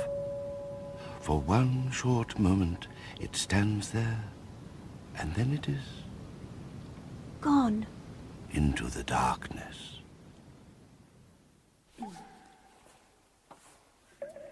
In the tombs of the groans are assembled the living of Gormenghast. We mark the passing of their ladyships, Clarice and Cora Groan, sisters to Sepulcrave, the 76th Earl of Groan. Barquentine, master of ritual, son of Sourdust, shifting his weight from his one good leg to his crutch, his tattered rags rustling like dusty feathers. Draw near and pay due homage to those of the blood whom we commemorate. Though the resting place of their earthly remains is unknown to us, yet still may we honour their spirits. Draw near. They draw near. And be silent. Something here has changed. Gertrude, Countess of Groan, mother of Titus. All is not as it should be. A bullfinch nests in her red hair. I hated Clarys and Cora. I'm not sorry. Fuchsia, sister of Titus, sullen and incalculable. I'm glad they're dead. Oh, my poor heart. Why does everyone keep dying? Mrs. Slag, nanny to Titus and Fuchsia, small and withered like an autumn leaf. I shall be next. I know I shall. Another inexplicable page of contemporaneous history. Most puzzling. Alfred Prunesqualler, physician to Gormenghast, he of the affected gesture. Yes, yes, indeed, veritably enigmatic. Where are the bodies, one wonders? The suicide note, but no bodies. Why? Why does Alfred keep staring at Steerpike? Miss Irma Prunesqualler, the doctor's closely swathed and bone protruding sister. I said, why does Alfred keep staring at Steerpike? Why is old Prunesqualler staring at me like that? Steerpike, high-shouldered to a degree little short of malformation. He doesn't know anything. His close-set eyes the colour of dried blood. He cannot. I have been far too careful. Steerpike, the finder of their ladyship's suicide note. Steerpike, former kitchen boy, climbing up the spiral staircase of Gormenghast's very soul. Why do you intrigue me so? That youth. That Steerpike. How did he become a central player in this drama? That's all. It's over. You can go away. The circle breaks. The witnesses of ritual depart. The Countess proceeds with monumental and unhurried measure. Prunesqualler, attend me. Prunesqualler dances to her side with a fluttering of the hands and a rolling of the eyes. Madam? Prunesqualler, I am not easy in my heart. In what way, your ladyship? There is mischief in the castle. Where it is I do not know, but there is mischief. They pass on. Still in the tomb stands Fuchsia, the inky black of her hair falling motionlessly around her face and throat, warm and tawny. Good afternoon, madam. Steerpike, neat, adroit, slick as the sword stick he carries, sharp as its edge, polished as its blade. May I present my card? His infernal slyness, the arch-fluke Steerpike. None other, madam. You can leave off madaming me. You know my name. I do. And I will always call you by your proper name. And in a very proper tone of voice, Lady Fuchsia. Producing with a bow a single rosebud, while observing with one eye the retreating figures of Prunesqualler and the Countess. What exactly is it you fear? An enemy. Whether ghost or human, I do not know, but an enemy. It is not a ghost. Ghosts have no itch for rebellion. Rebellion? Who would dare to rebel? Have you your suspicions? I have no proof, but I will watch for you, for there is evil abroad and no mistake. Worse than that, there is perfidy, and I will crush its life out. I will break it, not only for Titus' sake and for his dead father's, but more for Gormenghast. In an obscure precinct of the castle, a dead end, a promontory of dank stone, is a squalid room locked and bolted from without. And within... When we rule, we must wear the crown on alternate days. Don't be stupid. We must saw the crown in half. The twins, Cora and Clarys, sisters to Sepulgrave. Their ladyships not dead, merely entombed alive. Oh, what a long time life takes. Sometimes I think it's hardly worth encroaching on. I don't know anything about encroaching.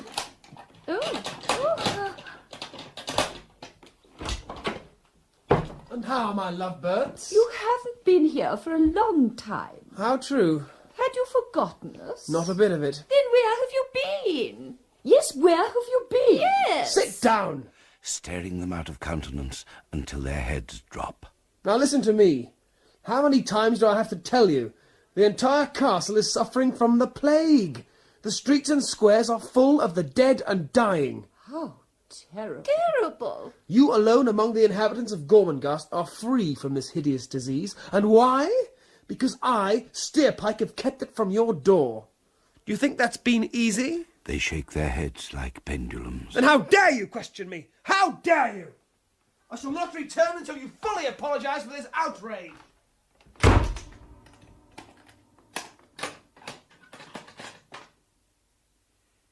Cora? Yes, Clarice? Cora, I think I should very much like to do something. What would you like to do? I should very much like to kill Steerpike. So would I. A shuffling of seasons, a passage of days. A new scene is set. An amber chamber, its air fuscous with a mixture of smells. Stale tobacco, dry chalk, rotten wood, ink, alcohol, and imperfectly cured leather. The professor's common room. Gentlemen! Gentlemen! Gentlemen! Belgrove, headmaster of Gormenghast. Big of head, with a leonine shock of snow-white hair, he might pass for a prophet if it were not for his small, expressionless grey-green eyes and his uneven, carnivorous teeth. Silence, if you please! I have an edict from Barquentine. Damn Barquentine with his notices! Damn him, I say! Stab away, man, stab away! Give us the gist of it, love! Edict 15975773443296217070719 to Belgrove, headmaster, and to the gentlemen of the professorial staff.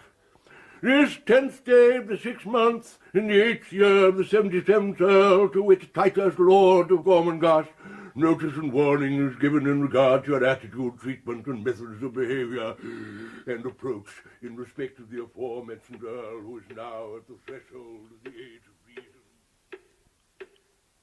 In one of the classrooms, a new pupil, Titus, awaits his professor.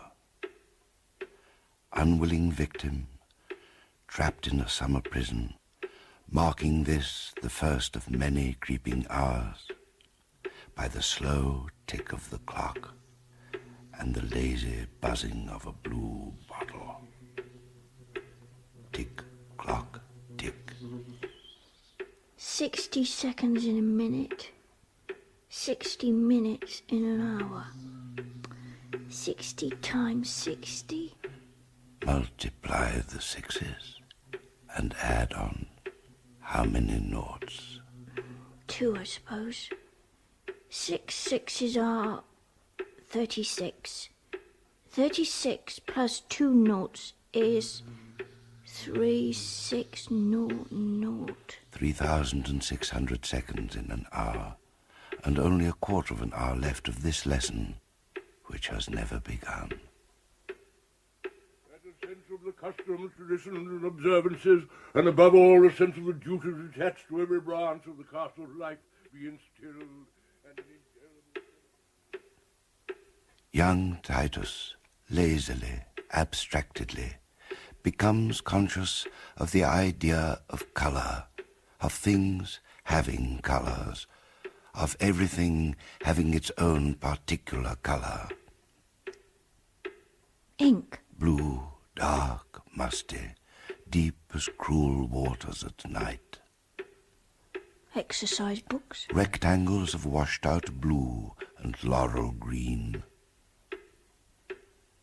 Desk. Sepia with golden browns and yellows where the surface has been cut or broken.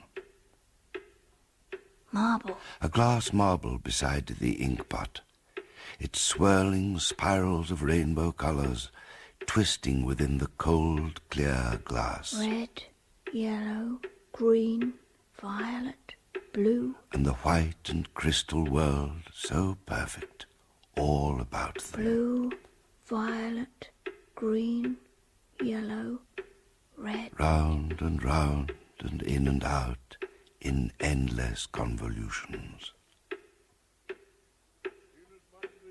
77th Earl in every particular and on every occasion as they would treat any other minor in their hands without let or favour. Signed as for Barquentine, Master of Ritual, Keeper of the Observances, and Hereditary Overlord of the Manuscripts by Steerpike, Amanuensis. A few moments later, the husky whispering sound of a score of flying gowns as the professors of Gormenghast whisk along the corridors towards a dozen classrooms. Very well then, Irma, my dove. Prune Squalor, flicking a hair from the sleeve of his coat and flashing his teeth. Very well then, and so you shall. Alfred. Alfred, are you serious? Irritably readjusting her black-lensed glasses upon the bridge of her long, pointed nose. I said, are you serious, Alfred? Indubitably, sweet perturbation. If you want to throw a party, then a party we will throw. Then you are resolved, Alfred? It is you who are resolved.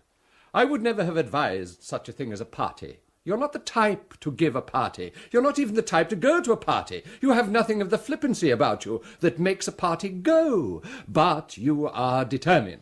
Do you think we should call it a soirée? There is no law against it that I know of. And when, my dear, is this soirée to occur? My gown of 1,000 frills with its corsage of hand-painted parrots will be ready within 10 days. Parrots? Why not? But, Irma, think of our guests. What ladies, my dear, will have dresses as resplendent? There will be no women. No women? Our guests will be males, Alfred, for I am thinking of getting married. Irma! You aren't? Oh, yes, I am. Irma, my revelation. Tell me but this. Who are these males, these stags, these rams, these tom-cats, these cocks, stoats and ganders that you have in mind? The professors. Then, to return to your gown, Irma, do you not think that something calculated to turn the thoughts of the professors to your femininity, your desirability, something less aggressive than parrots, might be wise? Alfred, I imagine when it comes to parrots, you can leave them to me. I will, Irma. I will. Morning, black and murky. The castle lies asleep. It's me, Fuchsia. Titus. What do you want? Nothing. I'm going for a ride. It's beastly weather. Goodbye. Tiptoeing through silent halls to a southern gateway, running across a walled-in courtyard to the castle stables. An acre of stone away, Barquentine, Master of Ritual, descends the walnut stairs on crutch and withered leg. Barquentine, with a face made of age, a bearded fossil of a thing that smoulders and decays upon his shoulders. Good morning to you, sir. Steerpike, stepping from the shadows, his pale face shining, his dark red eyes disconcertingly alive. To hell with your good morning, you peel switch. You shine like a bloody lentil. What do you do to yourself, eh? Every poxy sunrise of the year, eh? That you burst out of the decent darkness in that plucked way? I suppose it's this habit of washing I seem to have got into, sir. Washing, you wireworm. What do you think you are, Mr. Steerpike, a lily? I'd hardly say that, sir. Nor would I. The skin and bones and hair, that's all you bloody are, nothing more. Dull yourself down, get the shine off you. No more of this oil paper nonsense every dawn. Quite so, sir. I'm too visible. You can be invisible enough when you want to be, eh? Hag's hell, you can be nowhere when it suits you, eh? I see through you, my pretty whelp. I see through you. What, when I'm invisible, sir? But by the piss of Satan, Pug, your sauce is dangerous. As Steerpike treads lightly down the stairs behind the cripple, It seems to him that the time is almost ripe for the master of ritual to be dispatched. Passing through one of the arches in the outer wall, Titus turns his small grey horse in the direction of Gormenghast forest. In his mouth, he tastes the bitterness of leaves. The smell of forest earth burns for a moment in his nostrils. Titus imagines that he is... Free! Who am I to be told to go to school? To attend this, to do that, to be here, to go there? I am the 77th Earl of Gormenghast, but I am also Titus Groan in my own right, and I will be free! Free!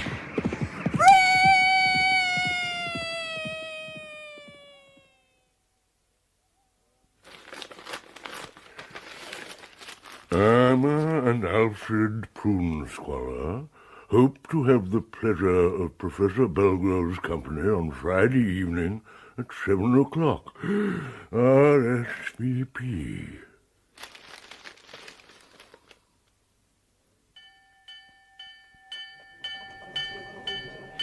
In a quadrangle beneath the common room, a pandemonium of activity. At its center, Steerpike. We will split into 6 groups and scour the entire castle wing by wing until we find the Earl. The Lord Titus must be found, you understand? Then go to it!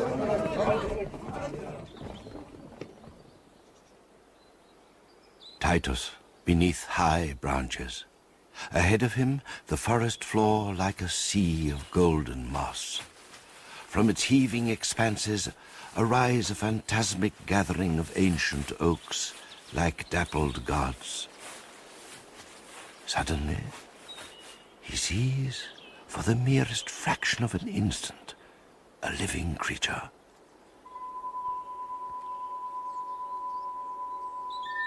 Floating through the golden air like a feather, slender arms along the sides of the gracile body, the head turned slightly away, the quintessence of detachment, the sense of something intrinsically tameless, of a distilled and thin air beauty.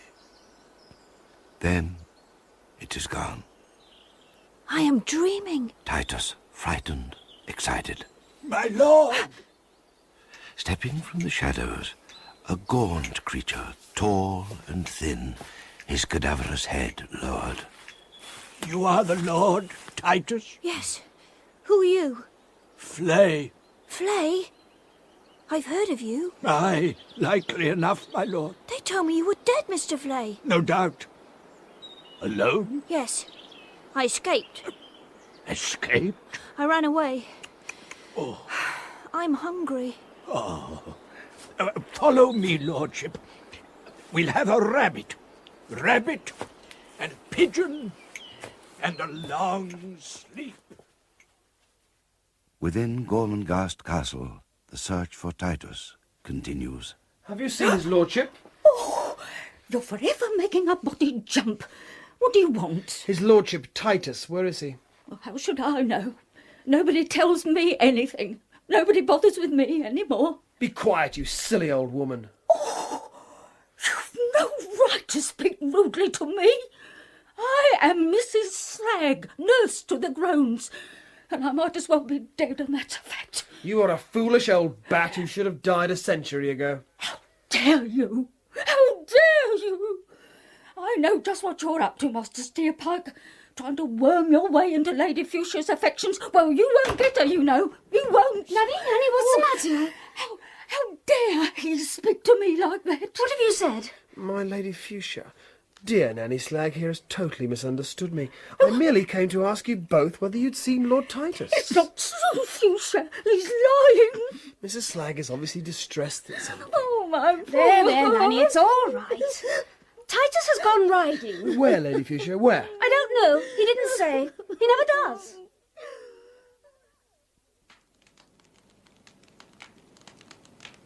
I am in the middle of an adventure. Titus in a cave lit by the red light of a fire, The flames dance, and the walls leap to and fro. I like it. Not proper, Lordship. I'm a bit frightened, Mr. Flay. It's my first night away from the castle. I suppose they're all looking for me. Ah, most likely. Do you ever get frightened? Or on your own? Exiled. What does that mean? Exiled? Exiled? Banished, it means. Forbidden, Lordship. Forbidden service. Sacred service. To have your heart dug out. That's what exiled means. But you are free, Mr. Flay. I want to be free. A wicked thing to say, my lord. You are a groan of the blood, and last of the line. You must not fail the stones. Mr. Flay. Lordship? Mr. Flay, I saw something in the oak woods. What kind of thing? A thing of the air. A flying thing. Sort of delicate. But I couldn't see its face. It floated, you know, across the trees. His eyes begin to droop. Was it real? Have you seen it, Mr. Flay? What was it? Tell me, please. Because... Titus is asleep. Wrong. Very wrong.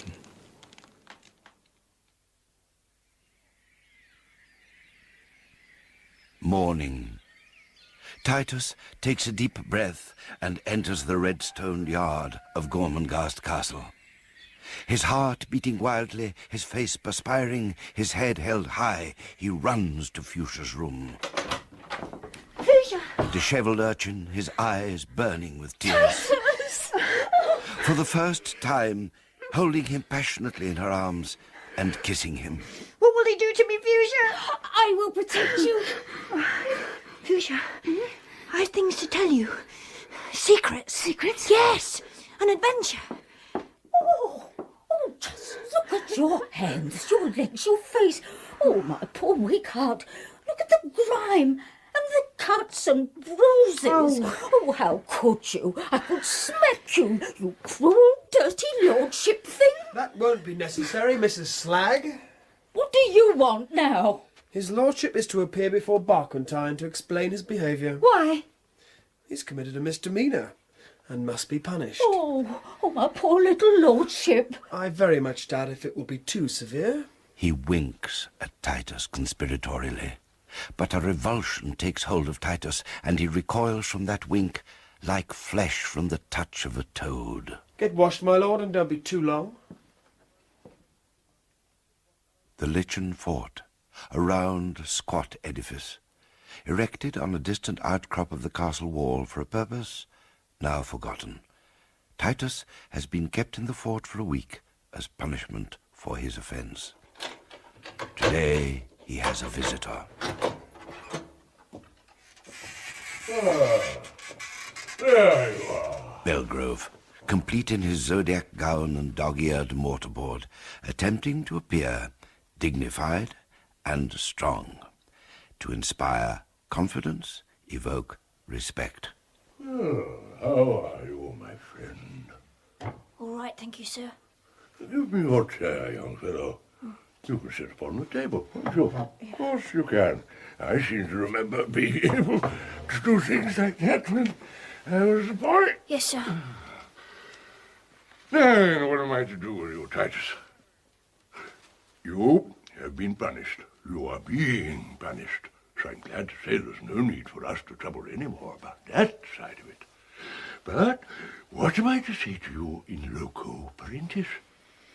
You would say I was an old man, wouldn't you, my small friend? I suppose so, sir. Yes, yes. And as an old man, I should by now be very wise and deep, shouldn't I, my boy? I don't know, sir. Oh, well, I should, my boy. You can take it from me. Yes, sir. My young friend, I propose to talk to you as man to man, or even as boy to boy. For I was a boy once myself, so you may believe it. No, sir. I mean, yes, sir. What is it I remember most about being a boy? I don't know, sir. Well, I'll tell you. It's playing marbles. Oh, Oh, me, my young friend, the sound of those silly marbles. I've got some marbles, sir. My boy, this is an extraordinary coincidence, and for so have I. Oh, sir, I never thought you'd have marbles. My boy, let that be a lesson to you. Now, where shall we play, eh? The floor? Oh, yes. Good grief, my young friend. What a long way down it is to be sure. And now my poor old muscles creak. We must examine the terrain. Like generals, eh? Find our battle Yes, sir. ground. I'll make one of the squares here, sir. And if you go over this... Well. What a dreadful place to jail an earl in, by all that's merciless. And where is he, this fabulous little wrongdoer? Hello, Dr. Prune. We were just going to play marbles. Marbles, eh? By all that's erudite, and a very fine invention, too.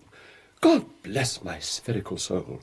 But you have an accomplice, and if it isn't Professor Belgrove, then my eyes are behaving in a very peculiar manner. My dear doctor, it is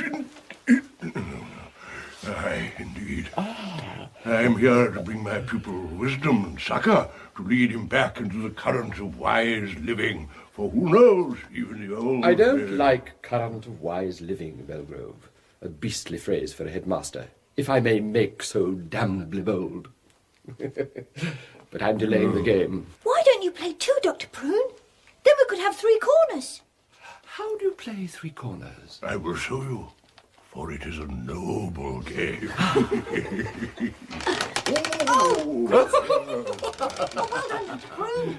Marbles crash one against another. Spin in their tracks, lodge shuddering the squares, and skim the prison floor like shooting stars. Titus. Well done. While Alfred Prune Squalor is thus engaged, Steerpike lets himself into the doctor's dispensary and selects from the shelf a bottle of livid green liquid, a bottle marked poison. He holds it up to the window. It shines like a huge emerald. Oh, my poor weak heart! 24 hours later, Nanny Slag is found dead in her small room. Oh, Doctor, I don't feel anything. Oh, Fuchsia, my dear. Am I wicked, Dr. Prune? I don't understand. No, of course not, Gypsy. It's quite natural. Nothing's natural, nothing. What's worrying you, Fuchsia? Several things. Important things. Hmm? Dr. Prune, what happened to my father? I only know that he was very ill, and you remember that as well as I do. Just as you remember his disappearance. If anyone alive knows what happened to him, I don't know who that man might be, unless it were Flay. Mr. Flay is alive, Dr. Prune? No. Why do you say that? Titus has seen him. Titus? Yes, Doctor. In the woods. He lives in a cave and hunts for his food. He asked after me. He's very loyal. Oh, poor old Flay. Poor old faithful Flay. But you mustn't see him, Fuchsia. It would do nothing but harm. I must see Flay. He loved me. I want to take him something. No, Fuchsia, you mustn't go. You will become distressed, more distressed than you are now, if you start escaping from the castle. And Titus also. This is all very wrong. He's not old enough to be so wild and secret. God bless me. What else does he say? This is all in secret, Doctor. Yes, Fuchsia, of course it is. He has seen something. What sort of thing? A flying thing. A flying thing? I don't know what he means, but before Nanny Slag died, she talked about when Titus was born and when Kida came to nurse him, and how she went away to the outer dwellings and had a baby, and how it wasn't like other babies, and how Kida killed herself, and how the dwellers hated the baby and were frightened by her, and how, when she grew up, she left them, only sometimes they heard her laughing at them at night, and they called her the Thing. Nanny said the Thing is Titus' foster sister, and when Titus told me of the flying thing in the air, I wondered, Dr. Prune, whether... Only, I'm frightened for Titus. The doctor stares out of a window into the darkness, where a shooting star trails through the sky. I must think about all you have told me, Fuchsia. I will try to help you, but I must have time to think. Another day. Fuchsia makes her way to the retainer's graveyard, a few wild flowers clasped in her hand. Arriving, she sees Steerpike. upon one knee, in an attitude of grief, beside Nanny's grave, his hand upon a wreath of red roses.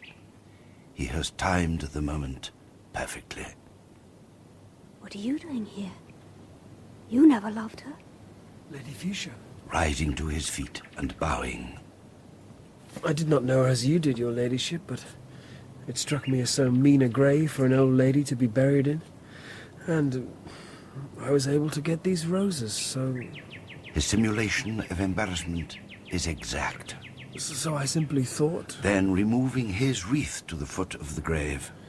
But your wildflowers, they're the ones that will please her spirit most, wherever she is. I don't know anything about that. It's all nonsense anyway. But you... I didn't think you were sentimental.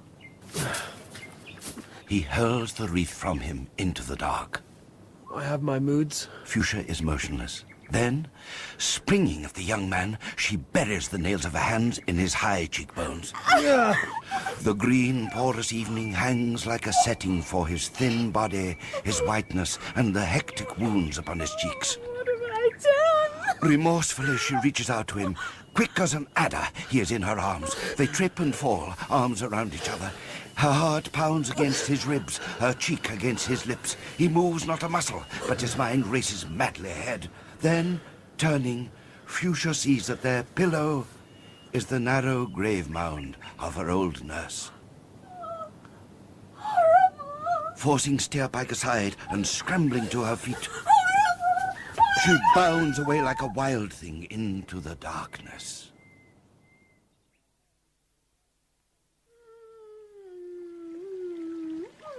Irma Prunesqualler greets the dawn, the day of her party. My soiree. Hissing and steaming hot water pumps into her bath, while she, in an attitude of exquisite coyness, tosses handfuls of emerald and lilac crystals into the sumptuous depths. In a score of classrooms throughout the day, there is not a clock that is not stared at least 60 times an hour, not by the boys, but by their masters. When evening comes, they are frantic with preparations, while alone in his rooms, Belgrove ponders. What does it mean? My staff assure me, they have it on good authority from friends of friends, that Miss Prunesqualler has the very devil of a passion for me. Our party is merely a way for her to be near me. That she dare not ask me alone for fear that it might seem too blatant, too indelicate. Oh, poppycock, that's what it is. They want to make a fool of me, hoping to see me in constant flight with Irma on my tail. But I shall turn the tables on them and myself pursue Miss Prunesqualler. After all, what is wrong with a fine, upright woman with a long, sharp nose? But what of it? Noses have to be some shape or another. In her recently redecorated salon, washed-out coral and a green that is almost grey, Irma, minus her dark-lensed glasses, blindly scans the spotless room for blemishes. Irma, my wisp of whimsy. Oh, Alfred, how do I seem to you? How do I seem? I tell you what, Irma, you've made something out of yourself, and if it ain't a work of art, it's as near as makes no matter. By all that emanates, you've brought it off. What do you mean, Alfred? What do you mean? I mean that I hardly know you. Turn around. What is it that has altered you? Good grief! I've got it. Oh, dear me, quite so. By all that's pneumatic. How silly of me. You've got a bosom, my love. Or haven't you? Alfred, That is not for you to prove. God forbid, my love. Outside in the quadrangle, a deep cloud of red moves through the gloom. The professors in their ceremonial gowns. At their head strides Belgrove, magnificent in a swirl of white voluminous silk, embroidered across the back with a large G.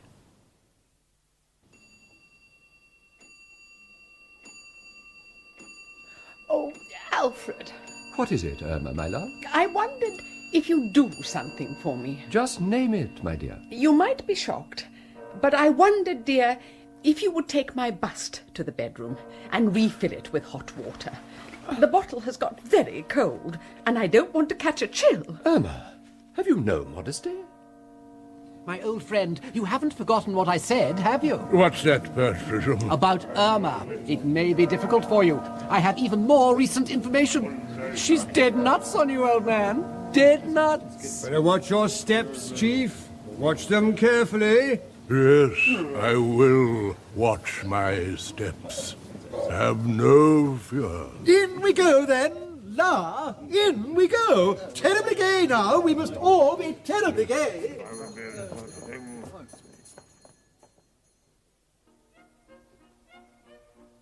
Professor Cutflower! Oh, la, la! This is, my dear Miss Prunes, this possibly is quite the most marvellous gathering. And so, with this shape and that shape, with this walk and that walk, the professors make their way down the length of the salon to where their host and hostess await them. Great spearheads, Irma. How determined, how martial you look. Relax a little, melt within yourself.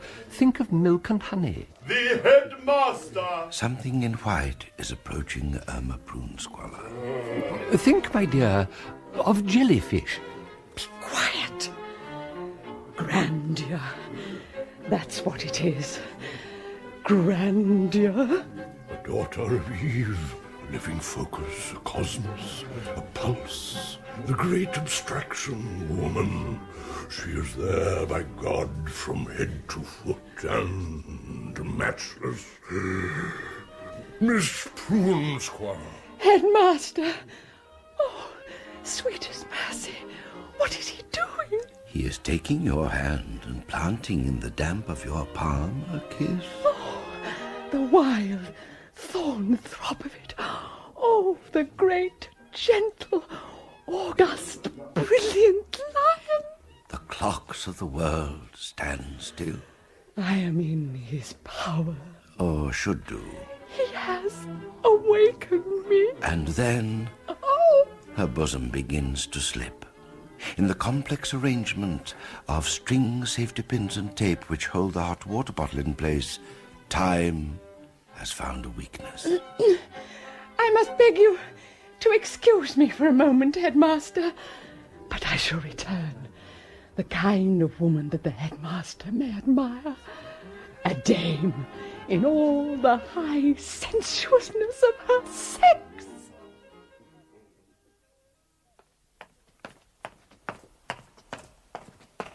Outside in the darkness, Steerpike is making a secret journey between walls, sheer and windowless, across naked acres paved in stone, beneath carved facades festooned with sea-green ivy, towards a grey world of dusty rooms, in one of which their ladyships Cora and Clarice sit immured.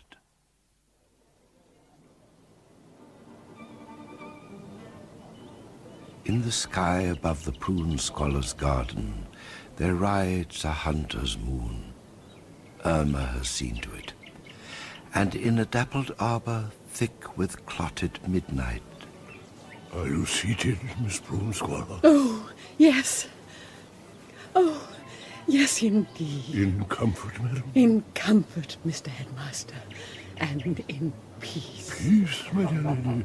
What kind of peace? The peace of those who have found what it is to offer themselves without reserve to something august and tender.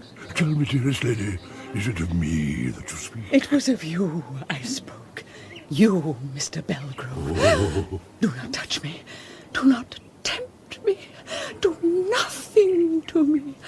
I would not have us desecrate this moment.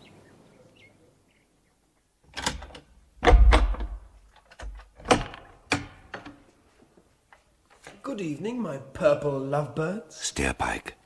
Before him, hand in hand, the twins, their faces white as lard.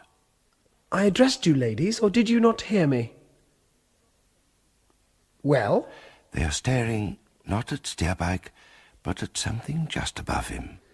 What do you find so intriguing to stare at, my doves? Glancing up, he sees a great axe dangling a dozen feet above him, its cold and grisly weight of steel suspended from a spider's web of cords and strings. So! With a backward leap, he is through the door.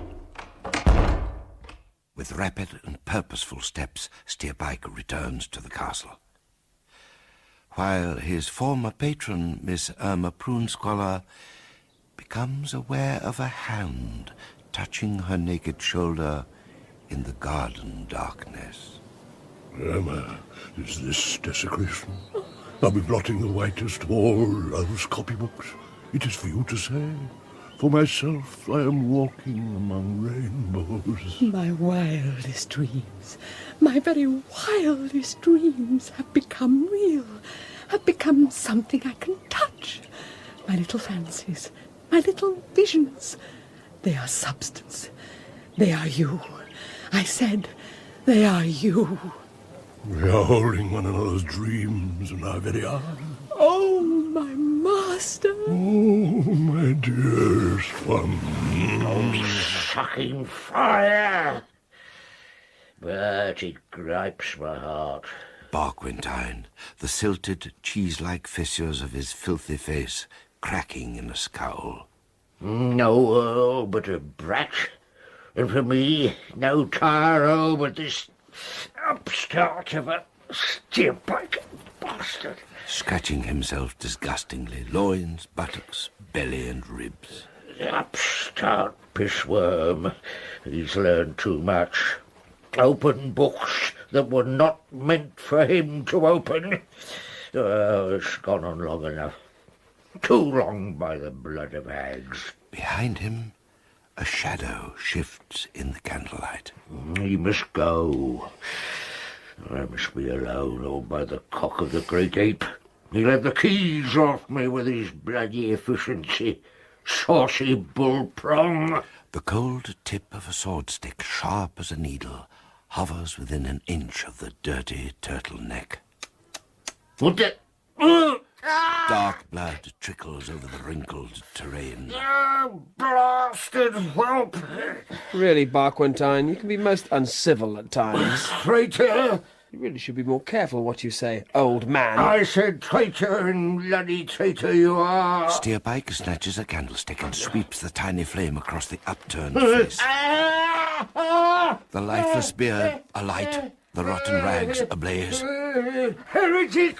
Catching hold of Steerpike's coat and clutching these to him, an ape on fire. A burning leech.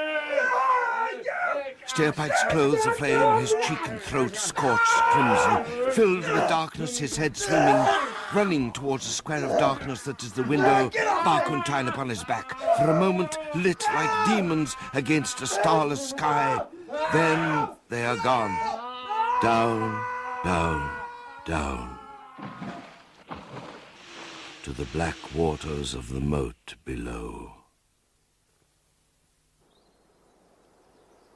Steerpike opens his eyes and sees, at the foot of the bed, Dr. Prunesqualler with his back towards him. For a second, gears shift and change within his mind. Then he closes his eyes again. I tried to save you. What? Prunesqualler's bizarre and chiseled face without any drollery of expression. Oh, Master, I tried to save you. You tried to save whom? I tried. Doctor. Yes? Doctor, I couldn't hold him. You will tell me about it tomorrow. I must tell you now. He was on fire. I tried to put it out. There were flames. I began to burn. I ran to the window, jumped. I couldn't hold him up. I cannot tell you. Steerpike drifts into sham sleep. Prunesqualler, gazing from the window, turns over in his mind an earlier phrase from Steerpike's true delirium. And the twins will make it 5.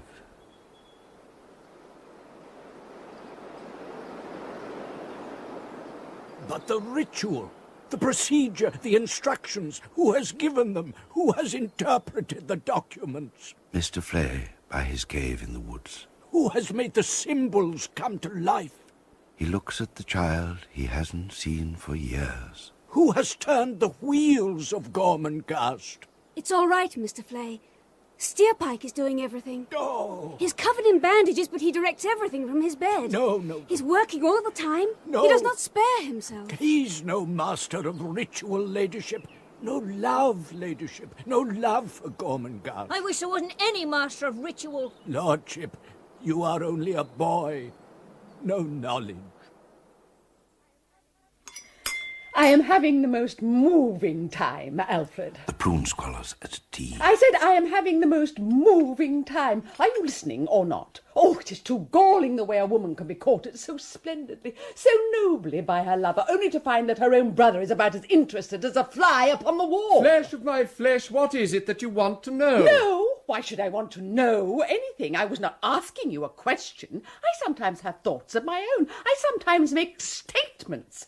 Alfred, I am being drawn out. I am finding treasures in myself. I am like a rich mine, Alfred. I know it. I know it. Conversation with you, Irma, is peculiarly difficult. You leave no loops, dear one, at the end of your sentences. Nothing to help your loving brother. Nothing for his ever willing, ever eager, ever shining hook. It is too bad of you, Alfred. It is really too bad of you.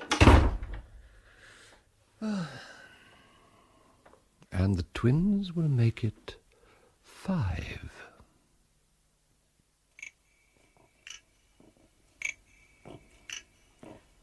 Not right. Not right he should be master of ritual. Mr. Flay, the exile, returned secretly to Gormenghast.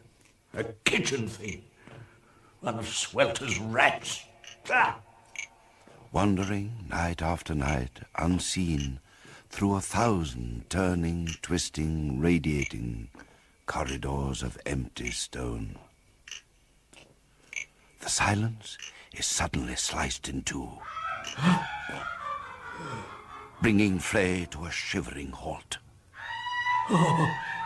Sweat splashes on the stones at his feet.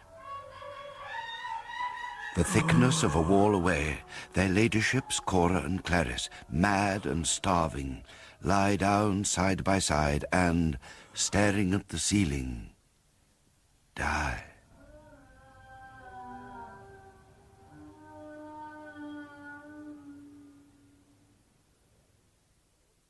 Today, your lordship attends the ceremony of the stables. Steerpike, the skewbald, taut crimson tissue forming fiery patterns against the wax-like pallor of his skin. Are you listening, my lord? What? The ceremony of the stables requires your presence. Clenching his silky, blood-red monkey hands. Is that clear? Very well. I will return for you in half an hour. Lady Fuchsia. Master Steerpike. I hate him. Why? You're becoming a bore, Titus. What's wrong with him? I think he does his work wonderfully. Do you hold his appearance against him, do you? If so, you're mean and damnable. Oh, God.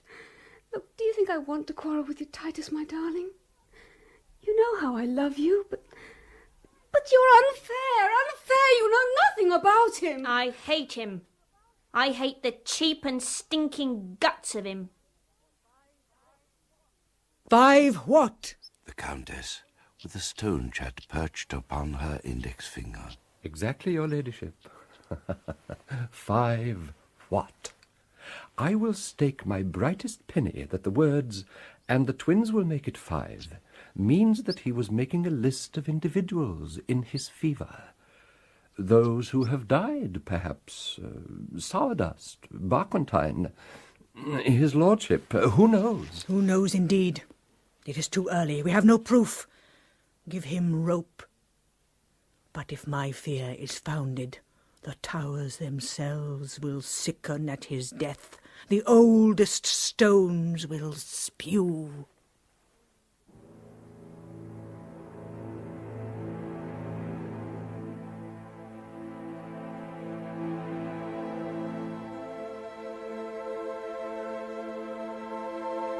And so the days move on, and the names of the months change, and the seasons bury one another. Belgrove and Irma are wed. No, Irma, no. Belgrove practicing noble expressions before a mirror. I will not have it. I would be gratified if you would remember your station. It is not so. Seeing another reflected in the mirror. Why, my dear one, where did you spring from? Please explain your behavior, husband. I said, please explain. She has found him out. Oh. Alone in the silent halls, Mr. Flay constructs a complex map of arrows, dotted lines, and incomprehensible devices, piecing together the anatomy of the empty world around him. There is rottenness in the roots, a shifting in the stones, but Flay will seek it out. The days wear out. A loosened stone falls from a high tower. The months wear out. A fly drops lifeless from a broken pane. The years wear out. A sparrow twitters in a cave of ivy, and a flux of moments, like an unquiet tide, eat at the black coast of futurity. Titus Groan is wading through his boyhood. Steerpike is climbing once again with guile and artistry. His plan now to woo the daughter of the house. Her life is loveless, and yet she cries out for love. She's warm and vibrant, and Gormenghast is cold and dead. I must make her admire me, trust me, need me, love me. And then, when I'm quite ready, I will take her and have her.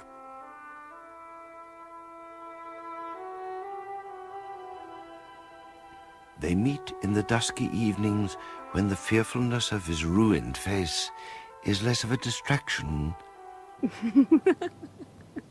Where are you taking me, Steerpike? I'm going to show you a wondrous sight. The moon rising on the pool of carp, and the carp leaping on the moon. Night after night, secretly, they meet until an evening when their hands touch involuntarily in the darkness, and neither is withdrawn.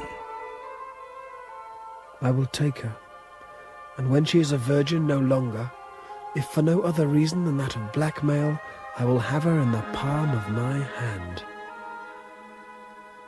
A night comes when Fuchsia taps at Steerpike's door in the inky blackness and receives no reply.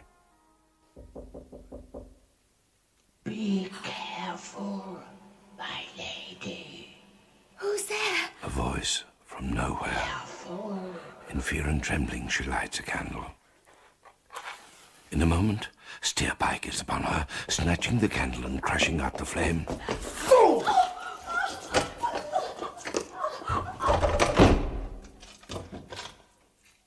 From a shelf of stone above the door, Mr. Flay lowers his scarecrow frame and drops to the ground. Fuchsia and Steerpike. What does it mean? Horror. Blasphemy. Within the room, Fuchsia leans trembling against the door, shocked and resentful. Fool. He had said fool. With that word, the world turned over. Everything changed. Let me out of here. All the lords of Gormenghast are at her shoulder. Do you hear? The room is flooded with golden lamplight, and upon the table, with its face cupped in its wrinkled hands, sits a little monkey, dressed in a costume of red and yellow diamonds. Fuchsia, allow me one moment, only one, in which to tell you of the danger from which we've just escaped. Her black eyes appear quite dead. There's no time to be lost. And though there could never be any excuse, and although I can never ask for forgiveness, yet you must allow me to explain. Her lips are drawn tightly closed. Fuchsia, it was for you. My violence was for you. My roughness was the roughness of love. I had no time to save you. Did you not hear the footsteps? She's just gone by. Who? Your mother. My mother? If she'd found you here. Fuchsia, you know the punishment. That is why our plans have been so secret, our rules so rigorous. Had I waited, then our lives might indeed have been ruined. For I love you, Fuchsia. You're all I've ever longed for. I called you fool, yes, but fool out of love for you. The monkey scratches its little head and yawns. Come on then, Satan. Come on, my wicked boy. And the vivid little creature jumps onto the high shoulder. Now, I will of course understand if you've no wish for Satan. Satan? Your monkey. I thought he would please you. I made his clothes myself. Oh, I don't know. I don't know. Everything's changed. I don't feel the same anymore. I want to go now. As you please. But I implore you, try and understand. I will never understand. It's no good, however much you talk. Grant me one favour, Fuchsia. What? Meet me tomorrow night so we can talk. Not about my faults, not about this terrible chasm between us, but about all the happy things. Will you? Oh, I don't know. I don't know. Oh, God, I suppose so. Well, thank you. Thank you. And then you can let me know if you have any use for Satan. Because he is yours, and you would like to know, wouldn't you, Satan, to whom you belong. Steerpike, I think you're going soft. The time has come, Satan, for me to act. I must draw together the final threads of my plan, and I must do it now. Mustn't I? Eh? Or else... Something, the merest intimation, steals upon him. It is as if the ground were slipping away beneath his feet. Tomorrow, I shall resolve it all. The castle is as silent as some pole-axed monster, inert, breathless, spread-eagled. Hurry, Lordship, hurry! In the darkness before a dawn that might never come, the 17-year-old Titus is scrambling into his clothes. What's wrong, Mr. Flay? Hurry, Lordship. Explain later. Hurry now. Out of the dormitory, down long, cold flights of stairs they run, to the cloisters with their arches full of night. Mr. Flay, why are we here? Look! In the middle of the quadrangle, leaning against the ragged silhouette of a thorn tree, is the richer blackness of... Steerpike! Why? What is he waiting for? Don't know, Lordship. We must find out. You must be witness. For who will believe the word of an exile against the master of ritual? Witness what? Something's wrong, Lordship. Very wrong. Can't explain, only feelings. But I know him. After all these years, I know him well. His time is ripe. We must be there. This is the doctor's quadrangle. What of it? He is on our side. Then you must fetch him. If Steerpike is gone when you return, then I will be gone too. Follow me. I have chalk. I'll leave a trail. But be silent. Now go. Yes, Mr. Flay. No law against leaning on a tree at night. What is it I fear? Tonight I will have her at my mercy. I will awaken her, dazzle her, and if need be, seduce her. Though she prove a tigress, I will take her and all else will follow. But first there is a loose end to be attended to. I must be sure. I must have confirmation. Steerpike yawns. It is like the yawning of a lizard, the jaws sharp, soundless, merciless.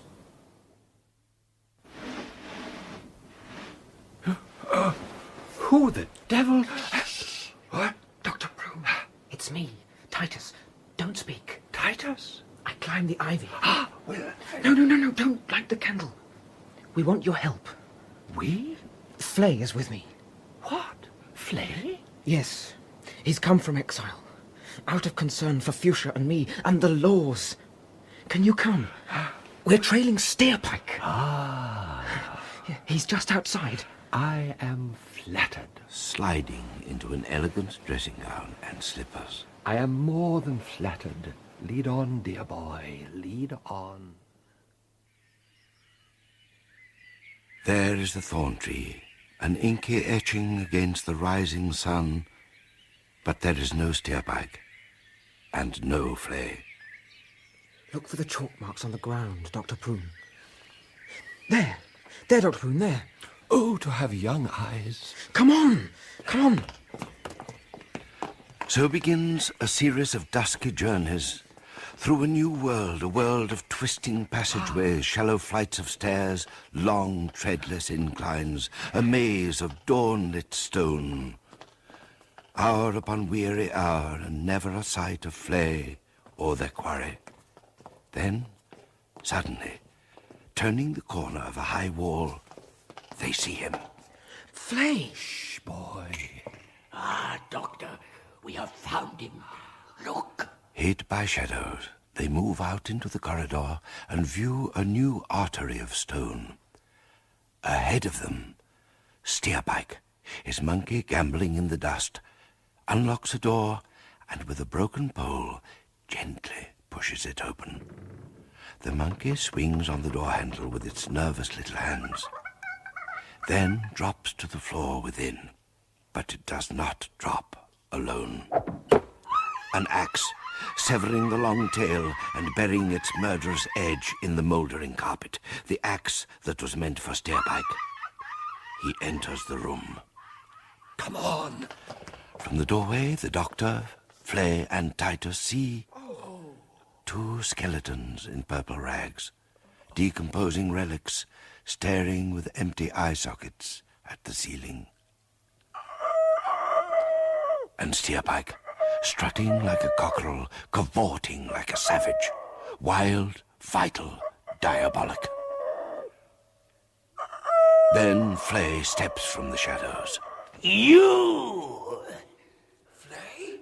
Yes, it is Flay. Seeing the life of a fugitive spread out before him, Steerpike reaches for his knife. You will drop that. Do you hear me? You will drop your knife. You will come forward with your arms raised. You are under arrest. A red cloud fills Steerpike's brain. His body shudders with a kind of lust. I give you one last chance. If you have not dropped your knife within 5 seconds from now, we will advance upon you. It is not the knife that falls, but Flay. The blade of Steerpike's knife quivers in his heart. Oh, in the name of all that's precious! In an instant of confusion, Steerpike leaps over his adversaries and is gone. Flay, the loyal seneschal, is dead. All normal work shall be suspended. The Countess, a mountain of menacing power and ruthless simplicity. Man, woman, and child shall be given their orders of search. Every known spring and wellhead, every cistern, tank, and cashment shall have its sentry. No doubt the beast must drink. I shall outwit him. But the ceremonies must continue. Thank you for coming. But there's nothing we can talk about. Fuchsia, within her now a globe of pain, growing and growing.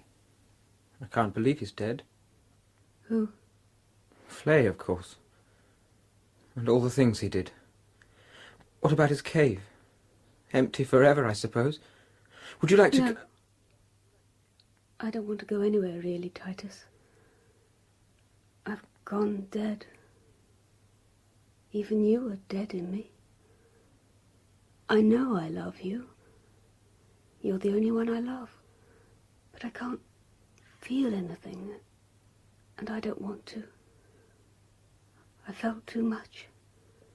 I'm sick of feelings. I'm frightened of them. A space has formed between them, and they have no bridge.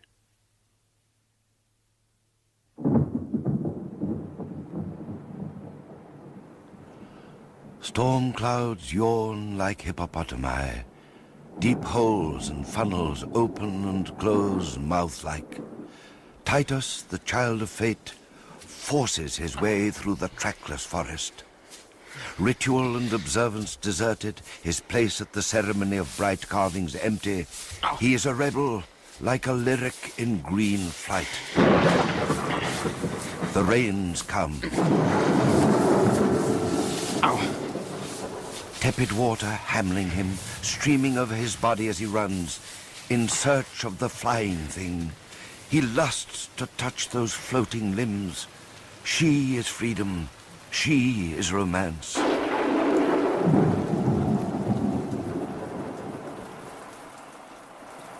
He finds her, his foster sister, in Flay's cave. Balancing upon her heels, swiveling a plucked bird on a spit above a small fire. All about her are feathers. Is this her? This naked, squatting thing? This... Frog! She is a frog. I thought she was a swallow. And then she turns and looks at him. She is joy. Startled, the sprite leaps, but Titus catches her, closes his arm around her, grips her with an angry strength, forces the full weight of his body across her. Body and imagination fuse in throbbing lust. Oh. And then he sees her face.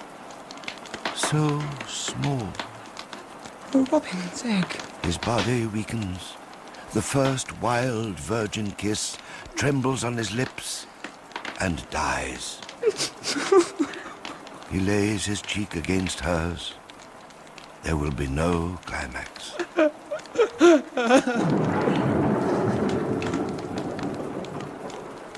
Suddenly, she is gone. His teeth meet in the dark core of life. Through the cave mouth, he sees her, naked as the rain, running, leaping, vaulting through the lightning. And as he watches, a searing flash of flame breaks loose, rips a path across the dazzled floods, and burns her up as if she were a dry leaf in its path. And in Titus, something burns away even as she has been burned away. Something has died as though it had never been. At 17, he has stepped into another country. He has become a man.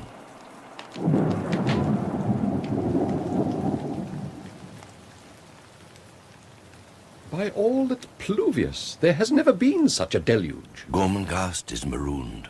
The fish of Gormenghast River swim out in every direction and in through the castle's lowest windows. Never in living memory. Never! The gaunt asylum has become an island. Water rises like terror, inch by clammy inch. The sacred laws must be preserved. Do you hear me? My lady. 1,000,000 ancient volumes, 1,000 crates of sacrosanct and yellowing paper dragged to the attics from the swamp of pulp. The kitchen's livestock and supplies must be moved another floor up. Am I understood? We'll begin at once. Sooner!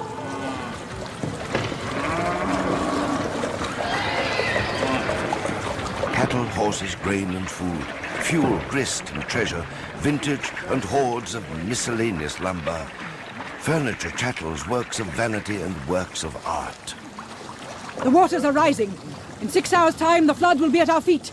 There is no possibility of the night being spent on this level. You have my order of priority, have you not? Certainly, your ladyship. And then, gentlemen, we shall begin.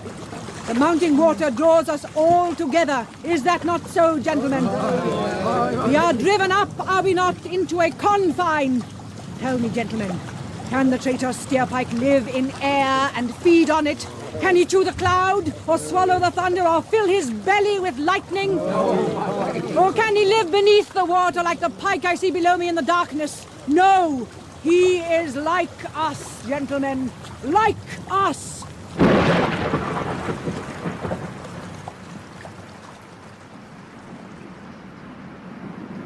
I hate nature. The Belgroves, in a small loft, the great castle beneath them like a gigantic body with its arteries filled with water. I hate it! The rotten beast! Tut, tut. You can't talk about nature like that. You're a piece of nature yourself. Oh, don't be stupid. Well, if you're not nature, or a bit of it, what the hell are you? I'm a woman! I said I'm a woman! Yes, Belgrove stares at where a piece of plaster has fallen from the wall and left a small grey pattern, the shape of a heart. For little short of a fortnight, the deluge continues, turning Gormenghast into archipelagos of gaunt-fisted towers. Then the rains cease, and the agitated waters become silent, motionless. Mother! What is it? I've seen him. Who? Steerpike. Where? Where did you see him? I could take you there. It's northwards. Beyond the Blackstone Quarter? Far beyond. How long ago? Hours. He has a boat. He went through a window. Did he see you? No. Are you sure of that? Yes. Then we have him. I will have the search captains called immediately. We start in 1 hour from now. You have done well. Gormenghast will be avenged. You have surprised me. I did not do it for Gormenghast. No? No, Mother. I hate Steerpike for other reasons. What reasons? He killed Flay and hurt my sister. He probably killed Nanny too, and he would have killed Dr. Prune and me if he could have. Isn't that enough? To hell with Gormenghast! I am not Fuchsia. She locks herself away and freezes within herself. People think I am Fuchsia, but I am someone else. Someone young and beautiful and brave as a lioness. Standing at the window, staring out across the water.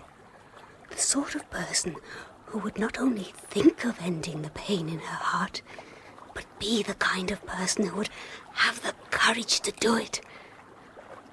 What would such a person do?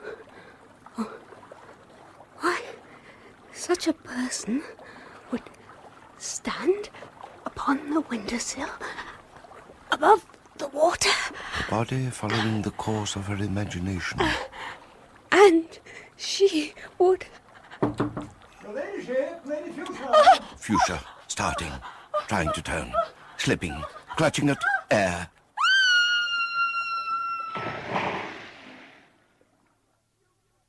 Not Fuchsia! Not Fuchsia! Oh, God in heaven, no, no, no, no, no!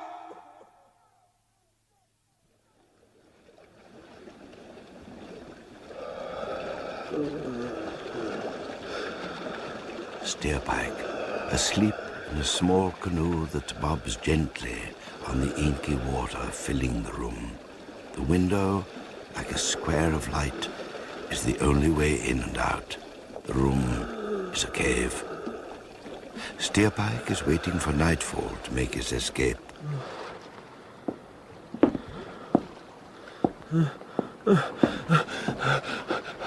Blood shines behind the lenses of his eyes. His thin, colorless lips part like an open gash in a mask of wax. They've come for me. In the room above. Where is the carpenter? Here, your ladyship. You have your saw? Yes. Saw through the floor. The enemy is beneath our feet. My lady.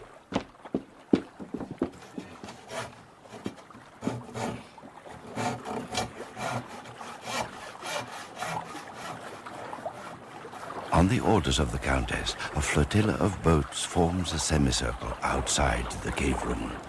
One of the boats moves forwards, alone. Steering the skiff, a man in a broad-brimmed leather hat, blade in his mouth.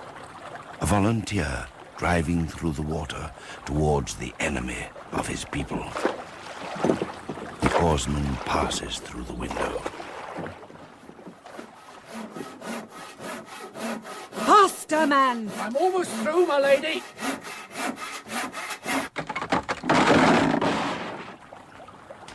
What can you see? My lady! What's that? Oh, hi there, is the Countess there? It's the volunteer. It's the volunteer, lady. He's immediately below. What does he say? For the love of the stones, what does he say, man? Tell her ladyship there's nothing here. Only a room full of water. There's no way out but the window. Doors and water jammed. Nothing but water, tell her. The grisly fowl is flown. He's gone, if he ever was here, which I doubt. I saw him. He was there. Volunteer! Lowering herself, her heart gone dead. Volunteer! My lady! The shoulders, the man's shoulders. Let me see your face. A sudden surge of water sweeps through the window below. The boat twists on the wash and swell. There is a glimpse, a flash of something. White and scarlet. Something skewbald. It is him! And another face, empty, dead, bobs to the surface like a loaf of bread, and sinks again. The volunteer is dead. The traitor is in the room. Let me at him. Hold the boy. Restrain him. Hold Titus. Boatmen, move forward. Draw your knives. He will be brought out dead. Never! Steerpike dives deep into watery blackness.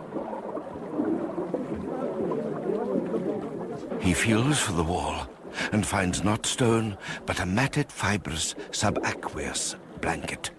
Ivy. Tearing and clawing, Steerpike pulls himself up and into the ivy. The world goes black, but still he grapples with its saturated midnight, its endless, hairy arms and fingers, until he reaches... Light every torch aboard, every lantern. Great hell, he is no merman. He must breathe. He must. Steerpike breathes, his body supported by a network of ivy boughs. Let me kill him. Let me. No, by the blood of love. Titus half vaults, half tumbles through the window, snatching and catching the tentacles of ivy. Boatmen, come close, quickly. Titus begins his descent, forcing his way through the network of twisted, hairy bones. I will kill him. For Fuchsia, for Flay, for Nanny. Below him, Steerpike. Nothing left of his brain. The brilliant mind has become a cloud of crimson. I will kill him. Then, sweet glory of wickedness, I will kill myself. Gormenghast shall not have me. Then one of the parasitic arms gives way, and falling through the branches, Titus sees two red points of light below. Steerpike!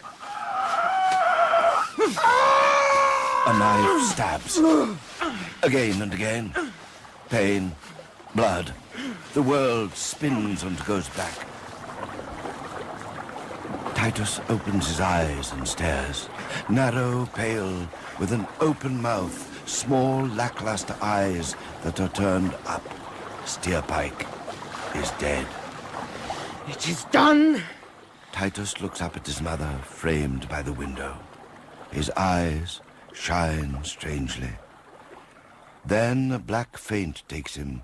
He falls forward into a trench of darkness.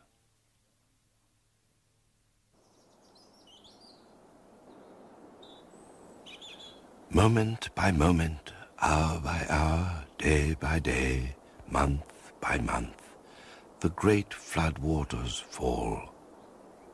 The washed air is indescribably sweet, and a tranquility swims through the realm. It is spring, an evening in late spring, the sky filled with a faint coral-colored light. Titus stands by the place on Gormenghast Mountain where they have buried his sister.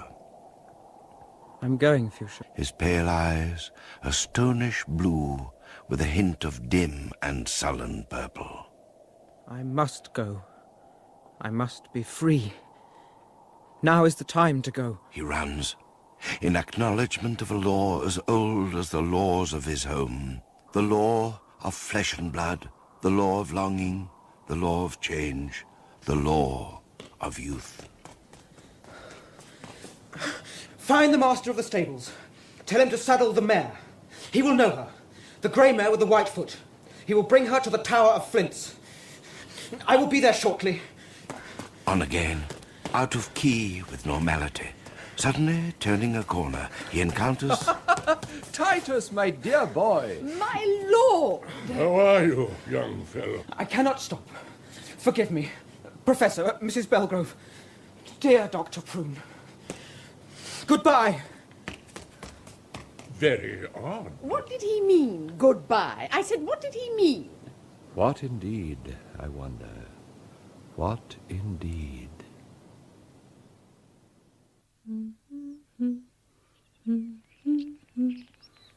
Gertrude, candlelit, gazing expressionlessly at a picture book.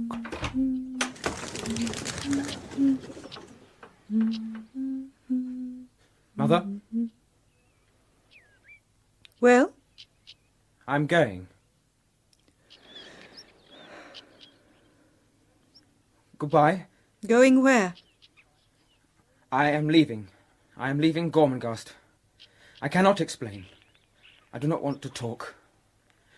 I came to tell you, and that is all. Goodbye, Mother.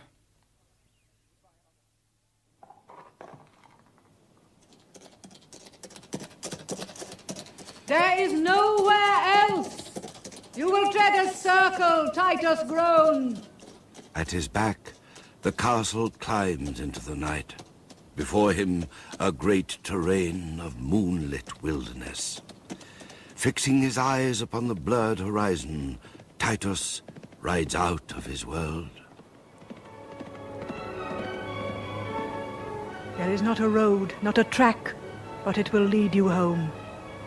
For everything comes to Gormenghast.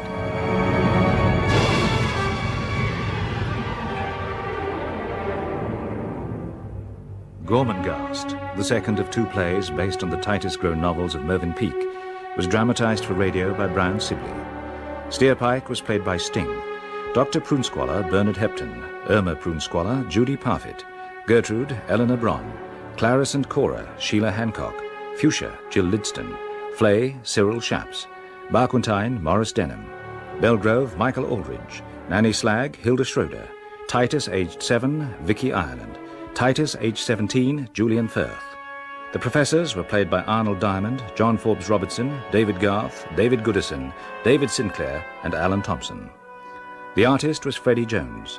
Technical presentation by Lloyd Silverthorne, assisted by Colin Duff and Peter Marsh. Gormenghast was directed by Glyn Dearman.